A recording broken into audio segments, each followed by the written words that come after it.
the laziest Kryptonian in the Marvel Universe. Hello again, dear adventurers of the multiverse. Thanks for joining us once more on this epic journey. Remember, this story is pure science fiction from our wild imagination, so don't go trying to summon dragons in your backyard. The rights of this amazing novel belong entirely to its original author. We are only the narrators. Do you want more adventures? Show some love to our YouTube channel with a subscription and a like, and if you want exclusive content, our Patreon is waiting for you with open arms. Chapter 226 Adopting a Pet. If no one wants it, I'll take care of it. This single stone stirred up 1,000 waves. Everyone gathered to watch, of course, because tiger cubs are rare, and they came out of curiosity to see them. But who would want to keep a tiger at home?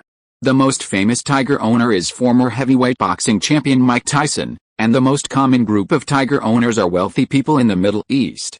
Even Hollywood stars, who are known for their daring behavior, rarely dare to keep such a ferocious beast. Do they really think they're afraid of getting high and rubbing a tiger's whiskers, only to be eaten by a tiger as a snack? So, when someone announced they wanted to keep one, everyone turned to see who had the audacity. The speaker was none other than Henry Brown, one of the waiters at the Continental Hotel.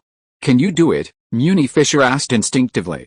Henry stepped forward, smiling, and said, "At least I'm not afraid of getting bitten." Then he reached into the cage and tried to pet the cub. Of course, a weaned tiger needs teeth to eat meat. Since being captured, it hasn't starved to death, but it hasn't had a full stomach. So, when it sees anything moving within its cage, it instinctively gnaws at it. The tiger cub never knew if Kryptonian meat was tasty, because it couldn't chew it. Even if it tore it, it could only grind its teeth like a piece of iron. Henry, unfazed, played with the tiger cub with his hands. He rubbed its head, only to be bitten, scratched its chin, only to be bitten again, and then pulled its whiskers, fulfilling a childhood dream, only to be bitten again. Seeing Henry enjoying himself, as if the tiger cub's teeth were the same as a kitten's, someone boldly reached into the cage from the other side and stroked the tiger cub's waist like a cat. But the tiger cub, sensing its new predator's attack, turned and bit. This time, the bite was truly effective, causing the victim to scream in pain. Henry actually wanted to continue watching the show, but a predator like him couldn't stay alive after having tasted human flesh. It's not that human flesh is so delicious that a tiger would crave it. It's simply that after tasting human flesh, the tiger's diet has expanded to include humans. Whenever hungry, it will naturally hunt for edible food nearby. This doesn't mean that simply feeding the tiger is enough and everything is fine. As long as the tiger considers humans to be threatening and edible, then when a weaker animal provokes it, it might not kill out of hunger. For example, a male tiger will kill a non-biological cub just to mate with its mother. This proves that tigers can attack for reasons other than hunger. And can civilized humans, long removed from barbarism and prone to suicidal behavior, realize that some of their actions are actually provocative to a tiger? The act of turning one's back and fleeing from a ferocious beast was a clear message. "I'm afraid of you, please don't try to eat me." A tiger that didn't chase such a person would be betraying its nature. Therefore, the best solution was to prevent this uncaring tiger cub from ever tasting human flesh. Henry, having come to his senses, reached into the cage and pried open the tiger's mouth, allowing the unfortunate victim's hand to be free. Fortunately, the tiger had only recently been weaned and wasn't used to eating meat, let alone this kind of struggling flesh. Therefore, the lucky creature who was able to pull his hand out only had clear teeth marks and a hint of blood. No flesh had been bitten off, and no muscles or bones had been injured. He waved his hand with a mournful expression, while the others watched in amusement. But besides enjoying a good show, everyone also understood one thing: don't treat this little tiger like a cat, its bite can hurt, too. When it grows up, what will happen? Then everyone remembered another thing: what was this man relying on to keep a tiger? It's all about his indestructible body. That's something no one else can compete with. The tiger cub's cage wasn't locked, just a buoyant. Without a second thought, Henry opened the door and scooped out the playful little creature. Judging by its weight, the cub weighed about 13 kilograms, its fur was in good condition, with no obvious injuries. It struggled, but it looked weak. Apparently, the escaped poachers had piqued its interest, prompting it to instinctively gnaw at anything approaching. It simply wanted to eat. There was no point in holding this starving tiger cub in his arms. Even if its parents came, Henry wouldn't have paid any attention. He simply petted the struggling cub like a cat. Soon, as if sensing the difference in strength, the resigned tiger cub stopped struggling and slumped, its legs drooping naturally as it lay in Henry's arms, looking hopeless.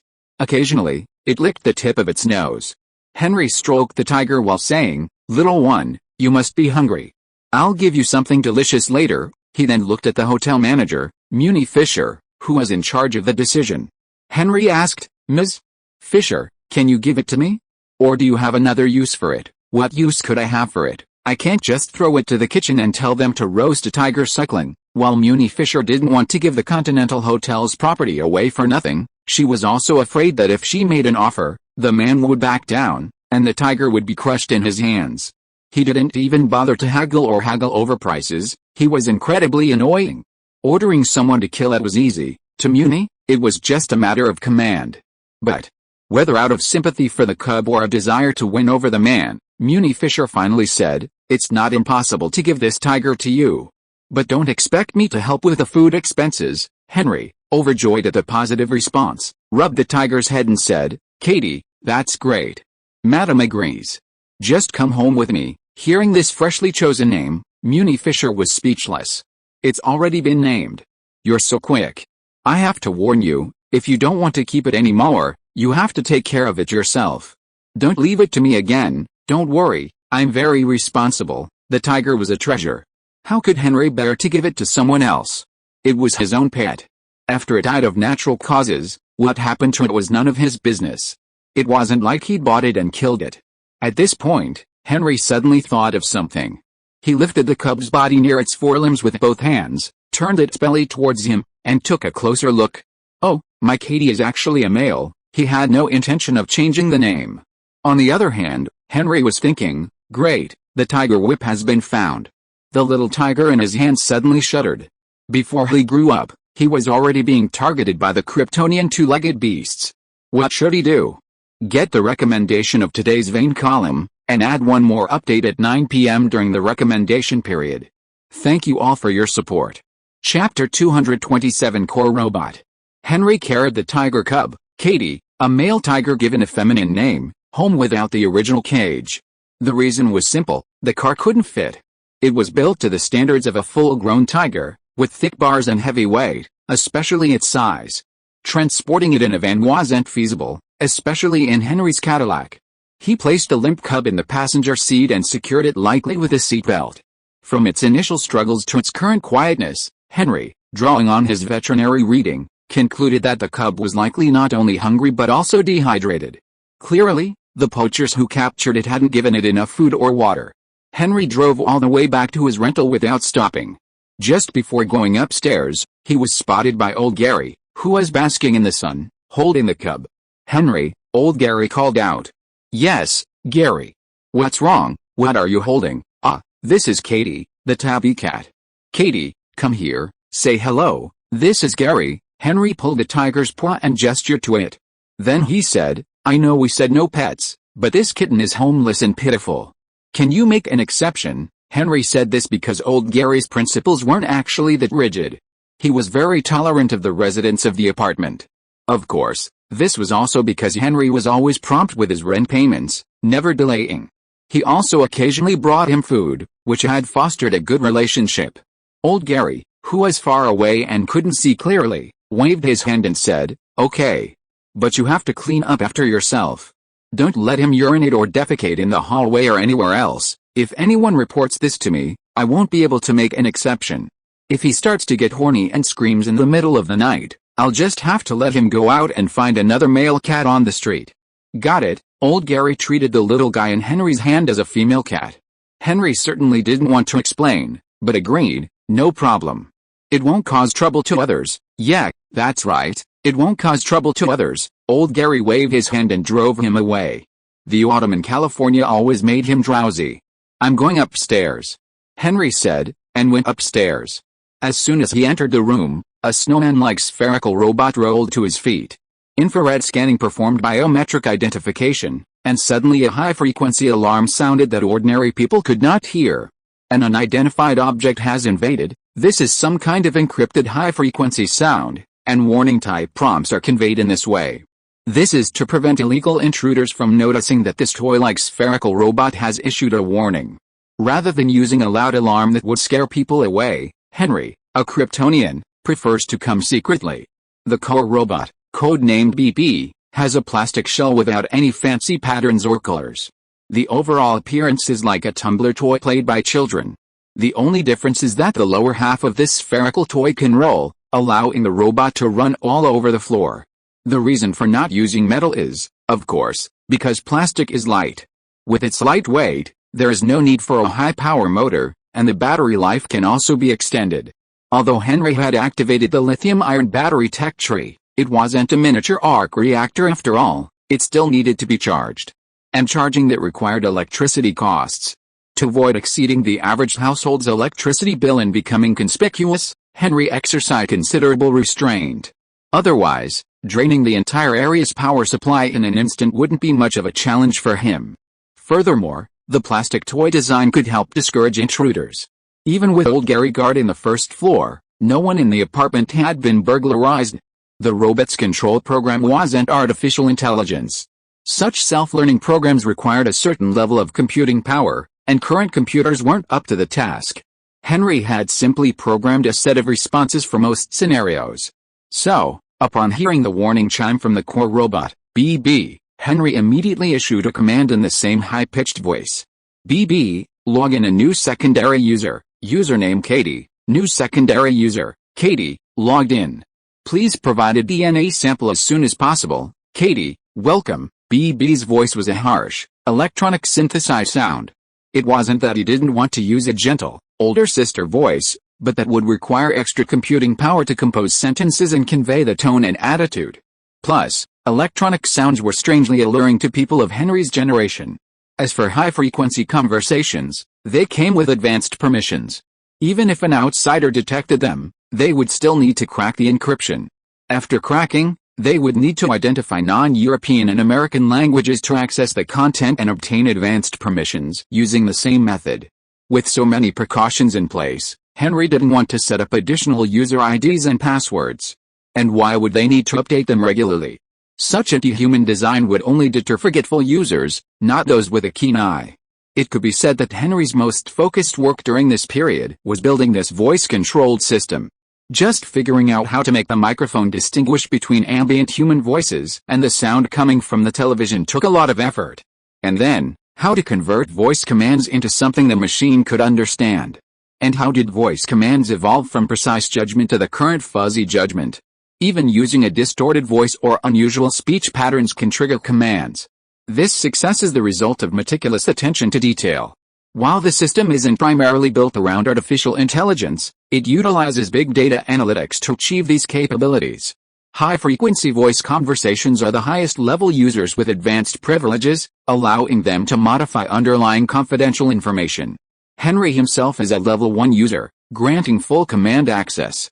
Level 2 users only have limited command capabilities, pending activation. Currently, the only person at this level is Katie, the little tiger. Considering the possibility of Katie's meals being prepared by BB in the future, I've decided to grant some functionality as needed. Currently, the only logged-in visitor is old Gary, and BB won't issue a warning upon his entry. The house lacks any lethal defenses, save for the security cameras that automatically activate upon entry. In a rented house, especially an apartment where ordinary people live, setting up deadly traps is excessive. Besides, the more secure it is, the more important the things inside are. Henry didn't keep anything precious in his rental. Take his own black market clinic in South Los Angeles. When it first opened, thieves were a common sight. Even now, even cockroaches and rats despise it. It's because anyone can come and go, and there's nothing to sell. After logging in as a new user and greeting the incoming user, BB rolled back to its charging station. For now, this core robot can only use its external arms for cleaning. Henry hasn't designed many functions yet. So he poured a large bowl of water for the tiger cub, letting him do it himself. Then he pulled 3 steaks from the refrigerator and seared one for Katie. Henry hadn't figured out whether to feed her raw or cooked food yet, so he simply gave her the same cooked food he'd been given. The only concern is that tigers are carnivores. They can't just follow humans like dogs do. Tigers don't digest starch well enough, so eating too much plant matter or grains will only cause indigestion. So, they'll really need to work hard to earn money, or they won't be able to support this little ancestor. Chapter 228 Emergency Brainwave Project. The biggest problem with having a pet at home is urination and defecation. Even though the baby had added a disposal feature, it was impossible to let Katie urinate and defecate anywhere in the house. Henry was a bit troubled by how to teach her to use the toilet in a designated area. After all, Katie was a tiger, albeit a cub, and it seemed impossible to train her the same way as a cat or dog. Henry paused for a moment after finishing the litter box, pondering the point. The library didn't offer any information on taming wild animals, so perhaps a circus trainer would be a good option. But Henry didn't expect Katie to perform stunts, so why would he need a trainer? As for communication, no matter what kind of animal, the one who can handle it skillfully is someone who is familiar with its habits. They can also discern its current emotions from its movements and calls. But if there were a way to understand an animal's thoughts, wouldn't it be possible to avoid learning to interpret its behavior and calls? Henry's previous experience with Professor X's violent brain invasion gave him some insights into the subject of brain waves. Although I haven't yet designed a mind protection helmet based on the principles of a Faraday cage, as I originally envisioned, I can't just design a helmet and then run up to Professor X and say, "Hey, Baldy, try to read my mind." If it works, that's fine. If not, I'll just be showing off my underwear. If they do get hacked, I won't be able to resist with my fists. After all, I invited them. Secondly, who is Professor X? Why would he cooperate with me? Is I being too arrogant, or is he just bored? Since I can't get a mind protection helmet, trying to decipher brainwaves is a good topic. Decoding the human brain right away might be too difficult. So, practicing on a tiger's brain is a good start. At least tigers don't have such complex minds. I guess. Men and women are like different species. How can Henry use a human mind to understand a tiger's thoughts? We'll just have to try and see. And if a method of communicating with Katie isn't quickly found, this well-fed little creature will spend its days chasing after the baby with full energy. Often, she'll chase the baby until its battery runs out, and then she'll just chew on it. Finally, the consequences of using plastic for the shell, a plea for convenience, are becoming apparent. The poor core robot, used as a teething tool, is constantly dented by Katie's nibbling. Even when rolling, it gets stuck in the shell. Henry has to constantly repair it, or the little thing will be ruined. Needless to say, just act on it. Brainwave devices aren't difficult to build, just think of them as another language. The key lies in accurately collecting the data and identifying commonalities within a vast data set. This allows us to determine whether a certain brainwave pattern represents a specific word or emotion. Perhaps we can combine odors, the hormones produced by the body in response to emotion, to determine a person's emotional state. Acquiring these subtle scents is incredibly difficult, just as challenging as brainwaves, and both are susceptible to environmental interference.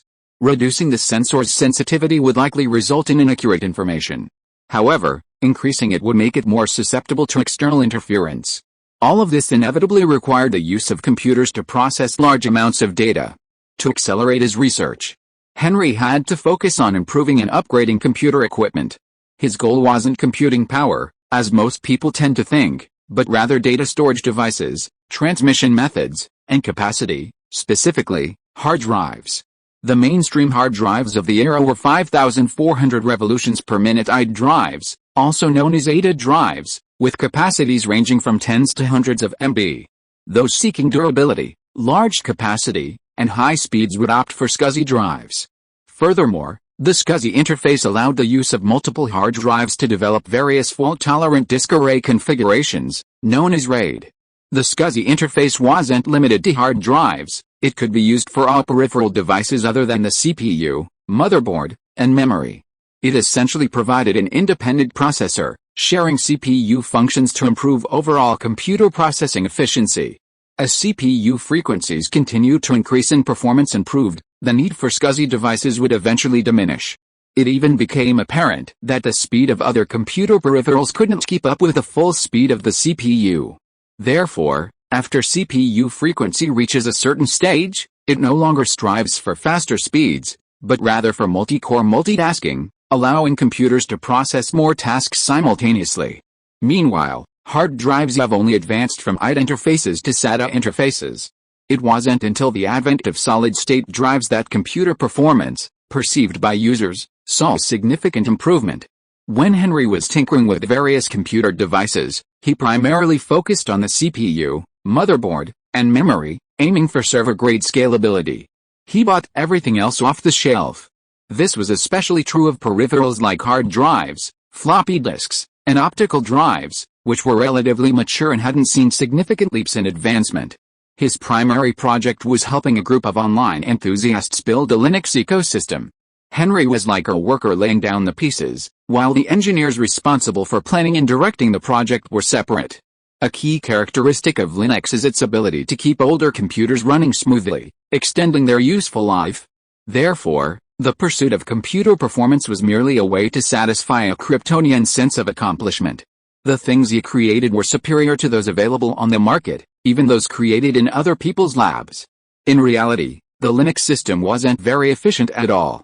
But when it came to actual practical use, Henry realized there were still some areas where it was lagging behind. Addressing this shortcoming was a must. Henry, who was at his workbench, disassembling and reworking an existing hard drive, was contemplating the NAND flash technology that would later be used in SSDs, wondering if he should develop some solid-state drives. The baby, recently upgraded to metal enclosure, ran out of power after being chased around by Katie, and collapsed at his feet. Henry had no choice but to replace the battery. Keeping the baby securely on the charging dock was practically impossible. While reading the tiger's brainwaves hadn't made much progress, the fact that the little creature had learned to urinate and defecate in designated areas was good news. However, its high energy level seemed unsatisfactory, as it couldn't be content with just running around the house. The house they rented with old Gary was spacious enough for a small family. But there was still a lot of room for audio equipment, computers, a sofa, a TV, and kitchen utensils. In order to prevent the equipment from being destroyed by the little tiger, Henry of course took some non-harmful protective measures. Basically, it is to make an isolation layer for protection. What is bitten or torn is only the isolation layer, which can be replaced. But doing so also compresses Katie's space for activities. It made Henry think seriously about whether to make a cat climbing frame or something like that to make Katie's activities more three-dimensional. Just when he was distracted, the call bell of the Black Clinic far away in South Los Angeles rang again. This means business is coming again. Henry didn't say anything, changed into the clothes of a repairman, and set off again. It is recommended by the Today's Vein column, and one more update will be added at 9 p.m. during the recommendation period. Thank you all for your support, book friends. Chapter 229 Everyday Casualties Part 3. The Black Clinic actually had no back door. What many injured patients mistook for a back door was actually a small room used as a warehouse, devoid of even a window. Besides the empty shelves for supplies, there was a single bed. It was intended to be one of 3 burrows, but it had never been used. On the other side of the small room's wall was the internal passageway connecting the apartment building. Since the apartment complex was small, the passageway was rarely visited. It was from this location that the tinkerer, using a super speed to achieve molecular penetration, slipped through the wall, creating the illusion of opening the clinic from within. However, when he opened the door and saw the man pretending to ring the doorbell from the front, his expression immediately changed to displeasure. He said, "You're not injured, get out," and was about to close the door. Wait a minute, the man was dressed in a cheap suit, but his attire was anything but formal, his shirt half pulled and his suit unbuttoned. Add to that the tattoos visible on his neck and wrists, and you couldn't imagine he was anything but serious. He grabbed the repairman's hand as he was about to close the door and said, "Our boss wants you in. This place is under the protection of Big Whoa, you know." The repairman mentioned the landlord, Old Black. But the white guy just chuckled and said, "Big Whoa wouldn't dare offend our boss. You say he protects this place, do you think it'll work?" The repairman struggled, but found the other man's grip was firm. He could only say with disgust, "So, you won't let me get some tools? Are you planning on having me use a kitchen knife and sewing needle to save someone when I get here? Or aren't you looking for a doctor?" The young man let go, but still threatened, "Doctor, don't even think about running away. You can't get away, you know." The repairman suddenly became curious. Did the other man know that he was a service provider for the Continental Hotel? Or did the Continental Hotel not really care about the lives of its service providers? On second thought, This situation wasn't too much of a stretch. His relationship with the Continental Hotel was simply that of an outsourced service provider. Strictly speaking, he wasn't actually an employee of the Continental Hotel. If someone of similar power had stepped forward, would the Continental Hotel really have gone to war over someone who wasn't even their godson? This made the Tinker curious about the man behind this white guy. Was he just a clueless rookie? Or another powerful figure? Even without the young man's urging, the Tinker wanted to see the world.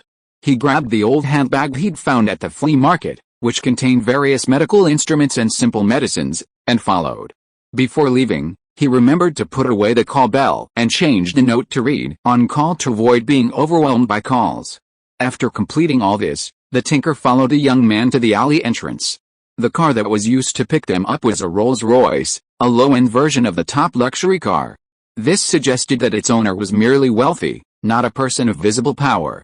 But even a low-end Rolls-Royce was still a Rolls-Royce. The feeling of sitting in it was simply different. It wasn't a sense of luxury, or the thrill of seeing the hand-painted lines on the bodywork. It was the angle of the sofa seats and the feel of the leather, a stark contrast to cheap, plastic-covered leather with sponge padding. There was no unpleasant odor inside. As soon as the door closed, the air inside and outside felt like two separate worlds, completely shutting out the unpleasant smell of cooking fumes. Especially with British and European cars, the firm suspensions, unlike the softer ones in American cars, create a completely different ride. Driving my Cadillac felt like riding on a waterbed that wasn't filled with water. If the road conditions were worse and I didn't choose the right route, I'd be rocked to the point of questioning my own life. But this Rolls-Royce didn't drive to a luxurious villa in a wealthy area, but instead into a warehouse area. It twisted left and right, winding its way into what looked like an abandoned factory. It felt like seeing someone with a slicked back hair, neatly dressed in a suit and tie. But his lower body was covered in patterned shorts, revealing his hairy legs, and he was wearing a pair of beach flip-flops. I really want to complain, but I don't know where to start. The abandoned factory was completely empty, mostly filthy and smelly. But one area was beautifully decorated, as if it had been designed by a famous designer. There were art-quality floor lamps, French Rococo-style sofas, and an antique-looking coffee table. Paintings that couldn't be hung on the walls were arranged in a row on easels. And Persian rugs, so expensive they made it hard to place them, covered a small area. They even had a grand piano, placed to one side. A woman in an evening gown sat at the piano, playing melodious music live. The music was so soft and gentle that it was mesmerizing. Leading to this incongruous, upscale area, the repairman finally saw the real person he had come to, a portly, white man in a bright red robe, hugged by two stunning black and white women. Given his burly physique, if I hadn't been in Los Angeles, I'd have suspected I'd encountered the classic Marvel villain, the Kingpin. But Kingpin wouldn't be so tasteless as to stitch together the good and the bad like a stitched-up mess. Furthermore, under Tinker's X-ray vision, it was just a mass of fat, not muscle. So, the possibility of the Underworld King was ruled out. For a normal person without mutant powers to be able to beat Spider-Man to pulp, the Kingpin was a peak human being. Tinker, right? The fat old man asked. He lit a cigar with the help of two girls beside him. Tinker, like a familiar figure, also cut a cigar and lit it himself. The fat old man patiently waited for the man before him to take a long drag and exhale the thick cigar smoke before he said, "If I say I'm not him, will you punish your incompetent subordinates?" This posed a dilemma of self-proof. How could one prove he was who he was when the person himself denied it? Anyone with a bad brain or someone who thinks he is very smart will be stumped by such a question. Only truly smart people know how to think beyond the problem itself to solve the problem. The fat old white man is a person who can think outside the box. But he was also annoyed by this impolite response, so he said unhappily, "If you are not, I will have someone beat you up until you admit that you are, or tell me where the person you should be is. Okay, let's save some trouble. I am a tinkerer. What do you want from me?" Recommended by today's Trend Vein column. One more update will be added at 9 p.m. during the recommendation period. Thank you all for your support. If you are listening to this novel on a channel other than Fanfic World, it means it was downloaded and re-uploaded without effort. We warmly invite you to visit our channel, Fanfic World. There you will find the original version of this story and many other novels of various genres. We look forward to seeing you dive into a world of incredible novels. Chapter 230, Money for Life. The fat old man threw a stack of documents onto the table and asked nonchalantly, "Can you do it?" Looking at the scattered medical records, X-rays, and other documents, the repairman picked them up, flipped through them, and said, "Hilar cholangiocarcinoma, this is a stage II to stage III cancer. In addition to removing the bile duct, it also requires removing part of the liver and surrounding tissue where the cancer has spread. The numerous blood vessels and nerves nearby make the surgery very difficult. If the patient is the fat man in front of him, then clearing the field of view amidst the fat mass will require further effort. However, such a case is not a problem at some of the top medical centers in the United States. There are many skilled doctors who can bring people back to health. Some people may even think it's not difficult enough and pass it on to other lesser doctors. Therefore, someone with such wealth but afraid to go to a big hospital only means that this person has serious problems that they can't keep secret. The repairman didn't directly answer the fat old man's question. Instead, he threw the documents in his hand back on the table and asked, "Who is the patient?" "Me." "Just tell me if you can treat it." "No, goodbye." With that, the repairman stood up and left. But just as he stood up, he was pushed back down by the person standing behind the sofa. The repairman, with a cigar in his mouth, glanced at the white guy behind him who invited him, but didn't say much. Instead, the person he was looking at said, "You can't afford to offend the boss. You have to think clearly about what you are doing." Instead, he explained to the fat old white man with a dissatisfied look on his face, "The cause of hilar bile duct cancer has not yet been clearly studied, so there is no effective prevention method. Therefore, most people's advice is to quit smoking, reduce alcoholism, maintain a normal weight, etc. Simply put, it is to maintain a healthy body to avoid liver disease and thus reduce the risk of bile duct cancer. But you, not to mention the cigar in the old fat white man's hand, his belly must weigh 70 or 80 kilograms, and the whole person weighs over 200 kilograms. He is also surrounded by women, and there are several empty bottles of wine scattered on the table. Red wine, whiskey, vodka. As far as the repairman knows, there is no cheap mixed wine here. But mix them together? The magic medicine will turn into poison. If you maintain this lifestyle, it will relapse sooner or later even if you save it once. Instead of letting you complain about my poor medical skills and ruin my reputation later, I might as well give up first." What the repairman didn't mention was that, although it wasn't mentioned in the man's medical records, casual observations of the coating on his tongue, the condition of his skin, and some unusual physical symptoms suggested he might have syphilis. It might even be the epidemic of the century, AIDS. These sexually transmitted infections are primarily spread through the exchange of bodily fluids, with blood being a possible vector. Performing surgery on such a patient would mean the doctor would be risking infection. Consequently, many hospitals would refuse to accept such patients and, of course, would not perform any medical procedures on them. In reality, if there were only surface contact and no wounds, transmission wouldn't be possible. But the concern is that someone might touch someone's skin, or clean their eyes or teeth before eating without washing properly, potentially ingesting the virus. This could lead to infection even without being infected. The question is whether or not the person has been washed properly, something invisible to the naked eye, a normal person's condition. Therefore, hospitals without full protective clothing and appropriate isolation and cleaning procedures would rather avoid such a hassle. But the old, fat man hadn't brought the man in just to hear this. He said impatiently, "I'm just asking, can you do this surgery? You don't need to worry about anything else." "Yes," the repairman spoke truthfully.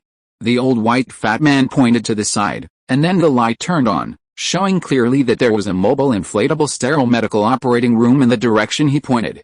There were also several men and women with relatively calm expressions standing next to it. They looked like doctors and nurses. He continued to ask, "Besides those, what else do you need?" Sitting on the valuable antique sofa chair with a big horse and a golden knife, the repairman puffed out another circle of cigar smoke, and then said in a nonchalant manner, "Your life money, 1,000,000 taels." The repairman's offer stunned everyone present. Probably except for the few people standing next to the inflatable operating room who couldn't hear it, everyone else had a stunned expression. The old white fat man was worthy of being a man who had seen the world. He recovered the fastest and laughed domineeringly. "I like you very much. You are good at telling funny jokes. And you have the courage to say it in front of me. Not bad, that's very good. I'm serious, 1,000,000 taels, otherwise forget it." the repairman emphasized again. He looked at the fat old man, who suddenly became quiet and changed his face. Although the repairman did not have the same momentum, he had an indifferent look. In comparison, the fat old man was so angry that he could not speak, and the veins on his forehead were exposed. "I have never heard that you have charged such a large amount of medical fees. You don't think I am easy to bully? How is this possible, sir?" The repairman explained his behavior. "What I have always charged is money for buying lives. Some lives are precious, and some lives are cheap. Like the two female lioness next to you, for the same operation, I will charge them between 100 and 200 taels, depending on my mood. But if it is this guy," the repairman pointed to the man standing behind him, "who invited him. This guy's asking price is only 23.75 cents. If I charge him a penny more, I'd be looking down on him. The people I treated before were all poor people who couldn't get enough food. Their lives were cheap, so of course they couldn't ask for more. But you, sir, are different. You look well educated, live a luxurious life, and have a close female friend. You certainly don't want to die too early. So the question is, how much are you willing to pay in exchange for health, or just a few more years of life? Facts have proven that there are some people in this world who can't be shaken by words." The old white fat man didn't want to pay any attention to the repairman's logic, but instead winked at his subordinates. Then a gun was pressed against the back of the repairman's head. He didn't respond, but just said, "I ask again, can the operation be performed? Is this not clear about the situation? Or is there some other intention?" He took another puff of his cigar, exhaling thick white smoke. The repairman said simply, "Yes."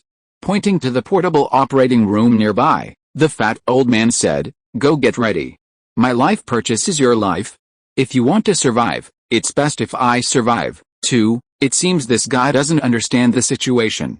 The thought of this made the tinker feel a little bored.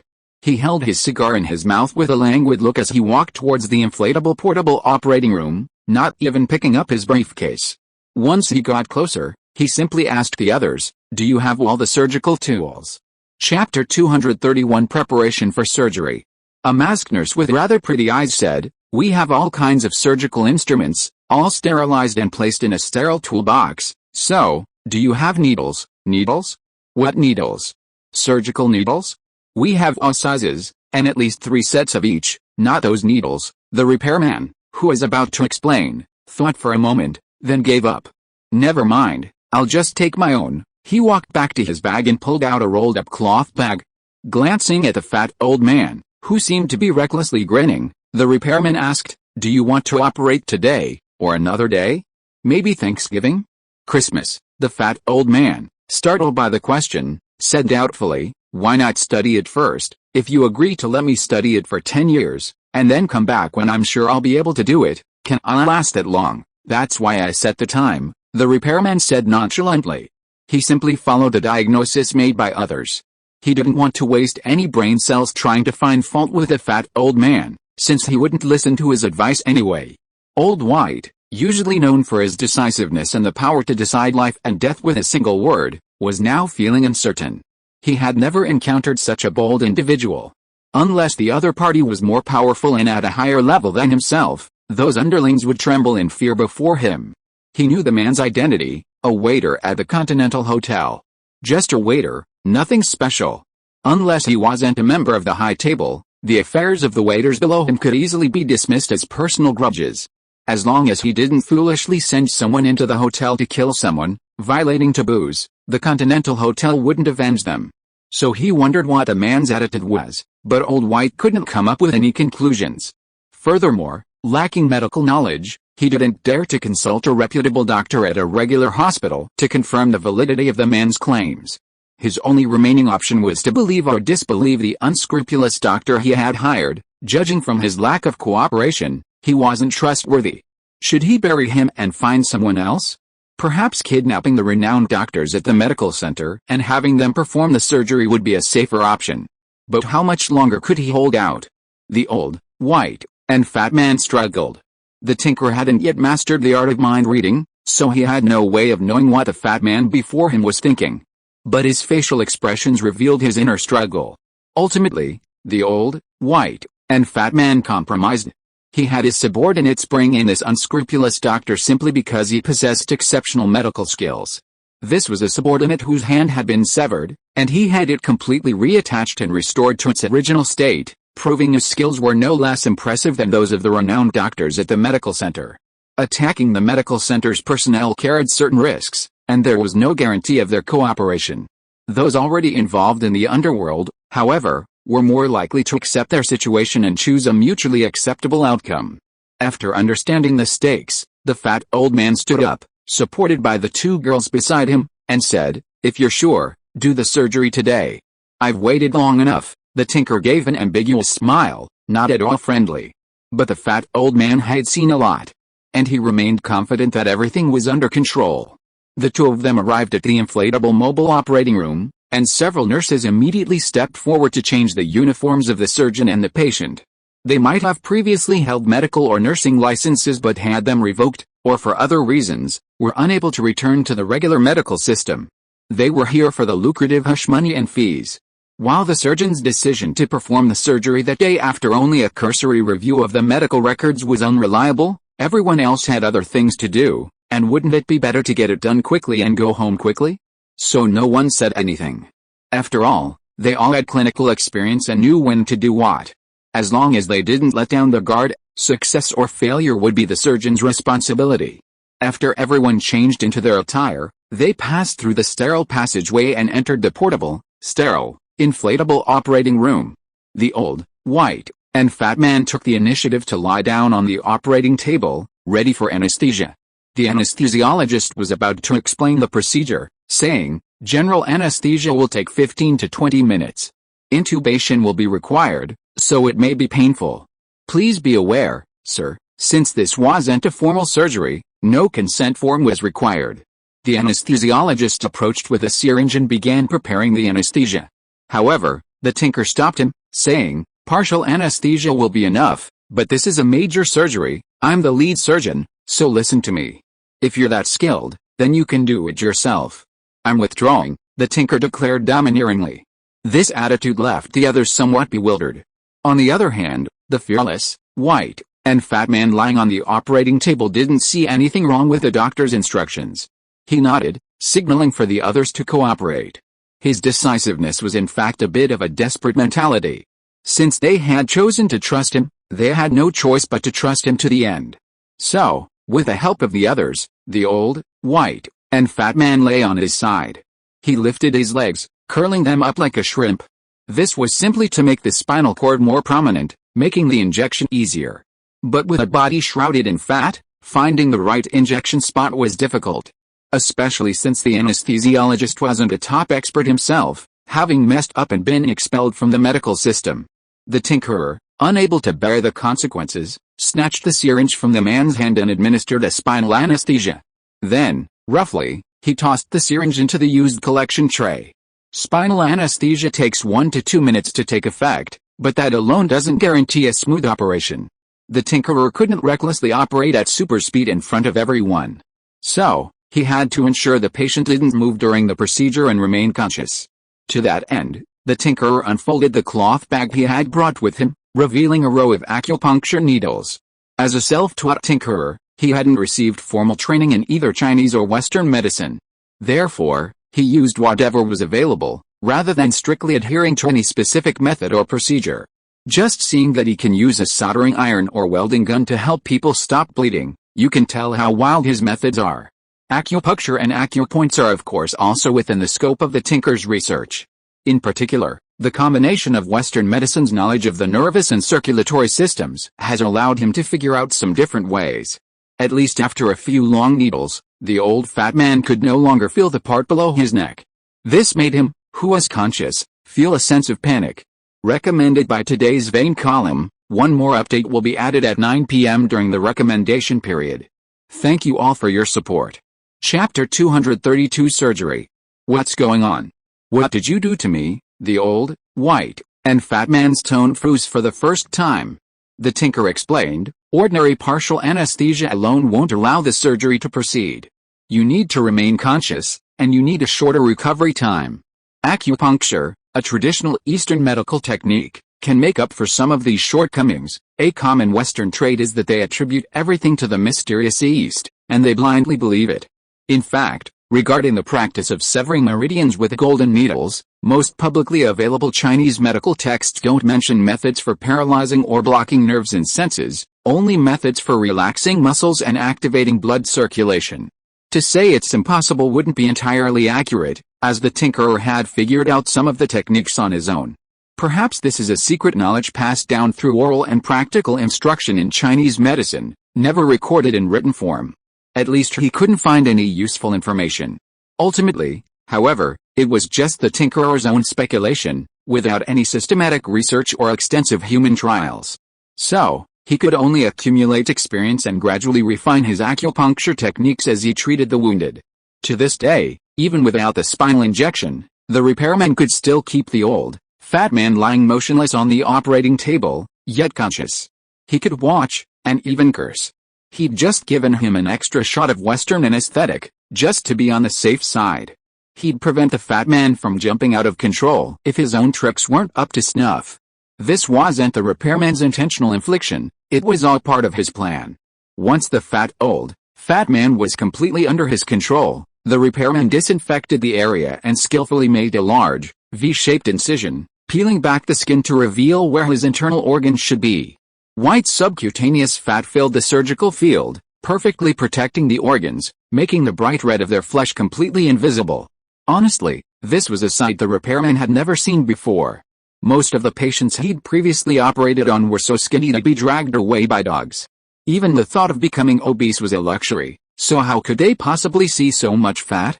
The repairman picked up a large syringe and began to extract the fat. When one syringe was full, he set it aside carefully and switched to the next. This fat would need to be injected back in later, and couldn't be handled casually. For one thing, he hadn't been asked to undergo liposuction.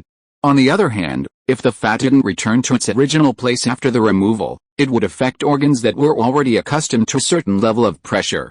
It would also cause facial laxity and wrinkles caused by sagging skin.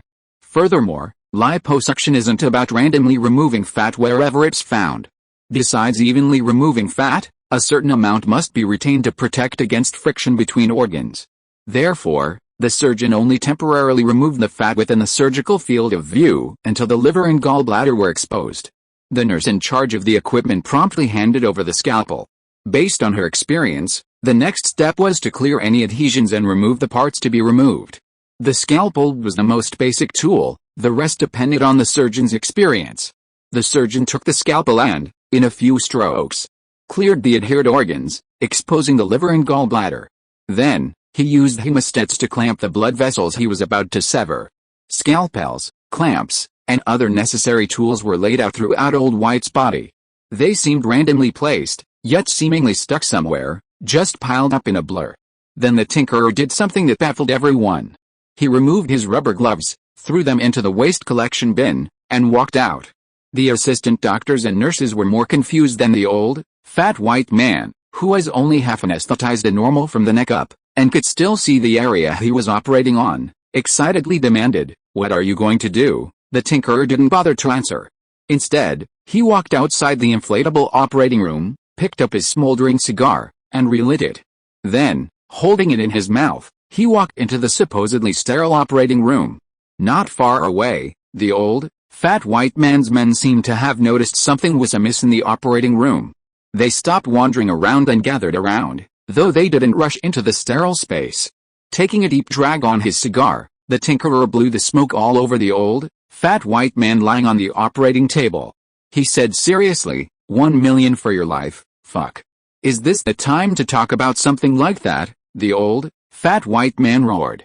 That roar caused his men, those with guns to draw theirs, those without to grab weapons, and menacingly stood outside the operating room. Still, no one dared to barge in. The tinker, oblivious to the threat, said cheerfully, "Is there a better time than now? I won't raise my offer, it's the same 1 million we agreed on. If you don't give it to me, I'm leaving. Ah. You damned bastard, I'm going to kill you." "Kill you," the tinker chuckled, watching coldly as a group of people stormed into the operating room. Some pointed guns at him, while those without guns brandished whatever weapons they found. The top henchman who had invited the others even pointed his gun directly at the Tinker's forehead, ready to shoot at the slightest disagreement. But this time, the Tinker ignored the threats. Although he had previously been unafraid, he now refused to cooperate. He even held his cigar over the operating room and flicked the ash into it. "Ah! What are you doing, you mad fake bastard? Kill him! Kill him!" the old white man shouted excitedly at his men. The Tinker said calmly, "Don't worry. Throwing some cigarette ash in there won't kill anyone. Haven't you seen Rambo's movies? The protagonists use gunpowder to disinfect wounds and stop bleeding. High-temperature cigarette ash won't cause bacterial infection," a nurse nearby whispered, "but it could cause inflammation and adhesions after surgery." The Tinker laughed and said, "Don't worry.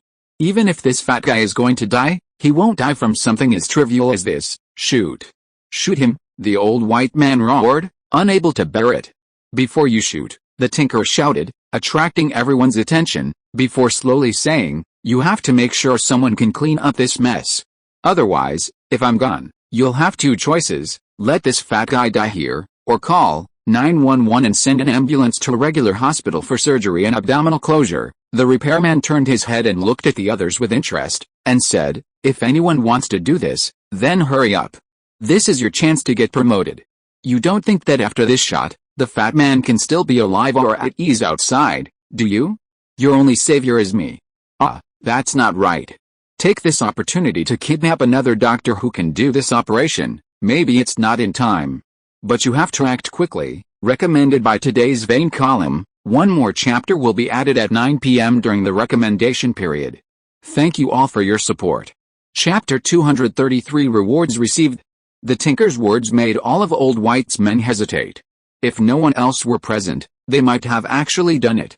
But now that everyone was present, anyone who dared to step forward would simply give someone else the opportunity to avenge their boss and then naturally ascend to the throne. So no one dared to move. Even though Old White was furious, he now understood his predicament. He looked at the other medical staff and cursed, "Fuck. Damn it. God damn it. Who of you can continue this operation?" Fearing being implicated, the assistant doctors and nurses quickly stepped back. If this operation had been simple, like a simple appendectomy, they would have taken it. But a bile duct resection was a difficult procedure, and none of the people present had even seen it before. The Tinker's approach was unlike any other surgeon's, further confusing them. How could he possibly speak out at this moment and declare his ability? It would be tantamount to courting death. Seeing the other's reaction, the Tinker's smile became even more confident and smug. He said, "Well, is $1 million a fair price? You can't afford to offend the doctor, after all." He blew another puff of cigarette into the man's face. "Don't you have any medical ethics? Have you even forgotten the Hippocratic Oath? Oh, you even know Hippocrates. I admire you." The Tinker flicked some more ash into the man's stomach, causing the old white man to scream.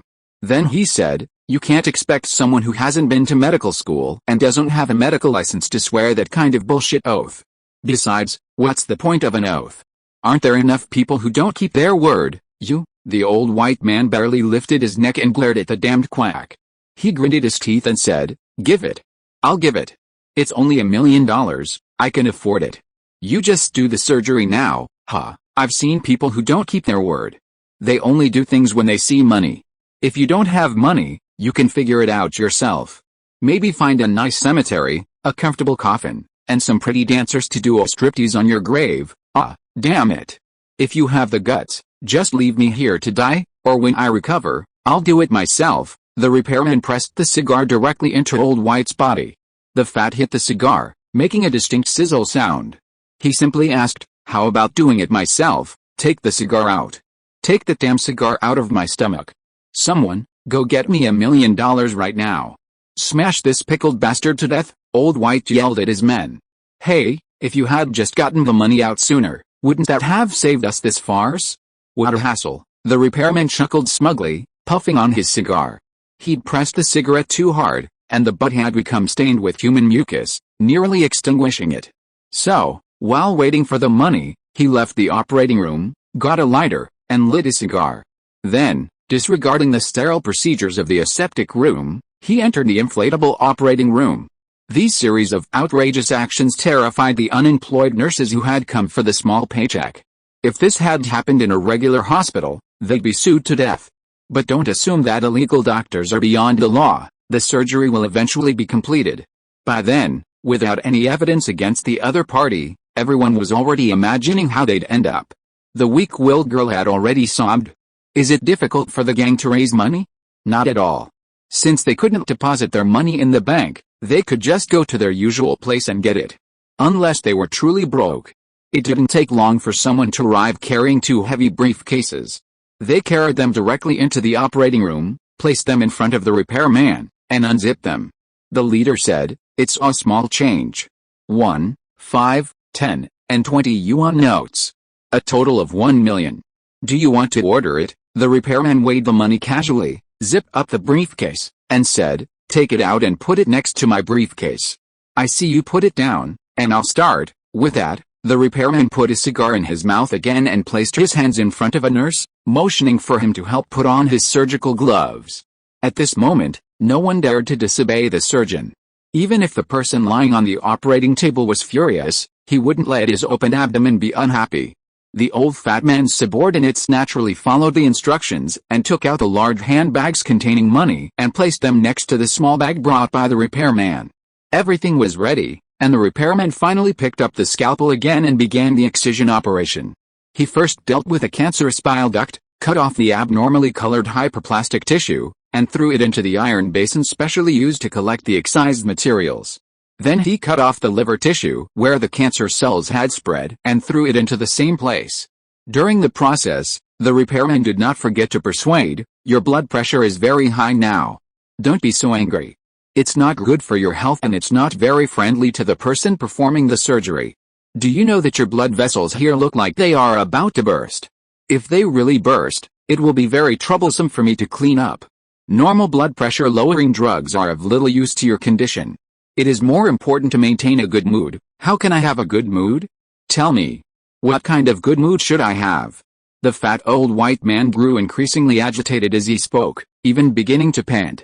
Normal surgical procedures for situations like this would typically include medication in the patient's IV drip to adjust their physical condition. But the repairman, acting as if he knew nothing, simply operated without paying attention to anything else. The assisting doctors and nurses breathed a sigh of relief when they saw the lesion finally removed, but also a wave of fear. With the surgeons messing around like that, would they be able to leave alive after the operation? Just before suturing and ligating the resected area, the repairman paused. He turned and asked the 2 guards who had remained in the operating room, "Do you have a phone? I just remembered I have an important call I haven't made yet." The fat old white man had just calmed down, but his temper flared up again. "Can't you finish the operation before making that damn call?" he shouted. "That way it'll be too late. This call is so important. If I don't make it, I won't be able to sleep tonight," the repairman said with a cigar in his mouth, grinning. "God damn it, give him the phone." The fat old man swallowed his words before he finished cursing, and changed his tone to instruct his subordinates. Chapter 234 Is the reputation loud enough? While waiting for the call, the tinkerer stopped operating and casually asked, "By the way, sir, I don't know your name." The old white man sternly said, "Andrew Saxon, remember that name? Is it a recognizable name?" "People will know it right away," the tinkerer asked curiously. "Go ahead and try and see if any of those gangsters or cops don't recognize me. If they do, it just means they're not from Los Angeles," the old white man said with rare pride. The white man, returning to the operating room, didn't bring the landline phone the tinkerer had imagined, but a cell phone. By 1993, cell phones, later known as mobile phones, had become popular. While they didn't offer the same features as 21st-century smartphones, they at least freed people from the constraints of telephone wires. The phone was a German Siemens, arguably the most user-friendly brand of the era, even more highly regarded than Nokia. The reason was simple: its reception was excellent. In the same location, other cell phone brands might have no signal at all, but a Siemens phone could manage to squeeze out a bar or two of signal. That's its advantage. It's almost like Siemens is second to none in this era, with no one daring to claim first place. "Do you know how to operate it?" the young man who brought the phone asked, his tone tinged with disdain. "It's easy." The tinkerer took the phone, punched in the 911 key, and then pressed the green dial button. Due to the angle, only the few medical staff standing behind the tinkerer could see. But in the operating room, Everyone was wearing masks. For a moment, no one noticed the men's strange expressions. The emergency center's phone didn't ring for long before someone picked up. The tinkerer immediately said, "I saw Andrew Saxon. He's in an old industrial area on the outskirts of Los Angeles." Specifically, he meticulously described the warehouse's location and how to get there. Only then did the fat old man and his men realize something was amiss. Someone, gun raised, shouted, "Who did you call? Who the hell did you call?" Even Andrew Saxon, the boss lying on the operating table, figured out what was happening and cursed profusely. Glancing at the young man holding the gun, the tinkerer considerately placed his forehead against the muzzle of the gun, a provocative gesture. He cursed back, answering the caller's questions with a swearing voice, "Who cares who I am? Believe me or not. If this person isn't important, then don't bother." The tinkerer, disinterested, didn't hang up the phone and handed the phone directly to the young man holding the gun. He responded with the same disdainful glare, "You didn't dare even when I gave you a chance. You're such a loser. What have you done? What the hell did you do to me?" the fat old man shouted frantically. The tinkerer returned to the operating table and slowly clamped the stitches, finally preparing to conclude the operation. He said casually, "I just wanted to test whether your name is really that famous, that everyone would know it if I asked. Look, maybe if I just say Andrew Saxon, the police won't know who I am. By the time I'm done with this surgery, I'll be at your disposal, so take a gamble, Mr. Saxon. Bet on whether you really hold such an important position in the eyes of the police. Or bet that the police will be too late and never catch the man. Are there any corrupt cops you've bribed inside? Of course not. Without a few informants in the police, how can you be considered a boss? Look, if something like today happens, it's fine if there's no one to help you out, but if you don't even have someone to tip you off, that's pitiful." The fat old white man roared viciously, "You unlicensed doctor, do you think you'll be safe if you get caught by the police for operating on others? Let me tell you, if I'm caught, you can't escape either. If you finish the operation first and the police haven't arrived yet, do you think you still have a chance to survive? Don't think you can just leave me there and wait for the police to come. Hey, you guys, keep an eye on this damn pickled radish and don't eat it. If his hand stops, don't worry about anything else, just kill him. Also, everyone else, pack up and get the car ready, we are going to move the base." Andrew Saxon was a man of decisive action. He quickly gave orders, mobilizing all his men. Everyone rushed to drive and move things, taking what they could and abandoning what they couldn't. Meanwhile, the white man who had invited the repairman in held a gun to the back of the head of the damned surgeon. He had wanted to kill him for a long time, but without the boss's approval, he couldn't act on his own. Especially since the boss's life was in his hands, it was unclear who he was really aiming to kill by killing the doctor. Now that he had the order, there was no reason not to act. So he watched the repairman's movements closely. Of course, the repairman's call wasn't a random one. Emergency call centers of this era weren't operated like those of later generations, directly connected to computers. When a call came in, the caller's information and approximate location would immediately appear on the screen. Emergency call centers of this era relied more on manual operation by operators. When a call involved a critical case or a special situation, multiple people might answer the call, but only one person would answer it. Andrew Saxon, the portly white man, was proud that the moment his name was announced, it indeed caught the attention of the emergency response center. Not only did the center's supervisor answer the call, but in the background, Tinker also heard instructions from the other party being transferred to the FBI. This meant that it wasn't just the police who were coming, the FBI would also take action. And once the matter escalated to the federal level, they wouldn't just dismiss it as a false alarm and then ignore it. That was probably right. Since arriving in this world, Tinker had only dealt with the sheriff of a small town in Alaska, and he truly didn't know how efficient the LAPD was. He wondered if there were any insane operators who ignored every incoming call as a fake one. With a response from the emergency response center, Tinker widened his focus. He could hear the radio tones of police cars several kilometers away, responding to an emergency call. The nearest officers had been instructed not to storm in directly, but to first block off several major routes out of the warehouse area. There was no reason to send someone to report the location and check the situation first. Perhaps when I handed the phone over to the repairman, I didn't deliberately cut off the call. The young man who answered the phone didn't notice this either, just anxious to point the gun at someone. Andrew Saxon's words and curses were enough for the person on the other end to make many judgments. Thanks to Jing Jing Defend for the reward. Chapter 235. The surgery is finally completed. The Tinker certainly didn't want to be dragged into the same predicament as himself, requiring a trip to the police station or the FBI's Los Angeles office. Practicing medicine without a license is a crime in any country, punishable by fines and even jail time. He also didn't want to rush the operation and give the fat old man in front of him a chance to escape. With his superior brain and senses, how could he perform the operation perfectly and conceal any flaws? The Tinker's superior brain and senses weren't a difficult task. The option of not completing the operation and forcing his way out with his steely body, taking the bullet, wasn't part of his plan. He had to complete the operation to justify his $1 million salary. Secondly, if he finished halfway and left it to someone else to finish, who would be held responsible for the man's survival, or for his death from a failed surgery or post-operative infection? It wasn't that the Tinker coveted the credit or intended to harm anyone, but rather that he wanted proof that he could perform such a difficult operation. So, while monitoring the police's arrival, the Tinker continued to complete the operation. His movements were fluid and silky, without any deliberate pauses to delay the operation. But compared to the performance after the laparotomy, several more experienced medical staff could see that the speed was much slower. Everyone kept silent in tacit agreement. Because they had no confidence that they would not be implicated by the surgeon's crazy and suicidal behavior, their only savior was the police who were about to arrive.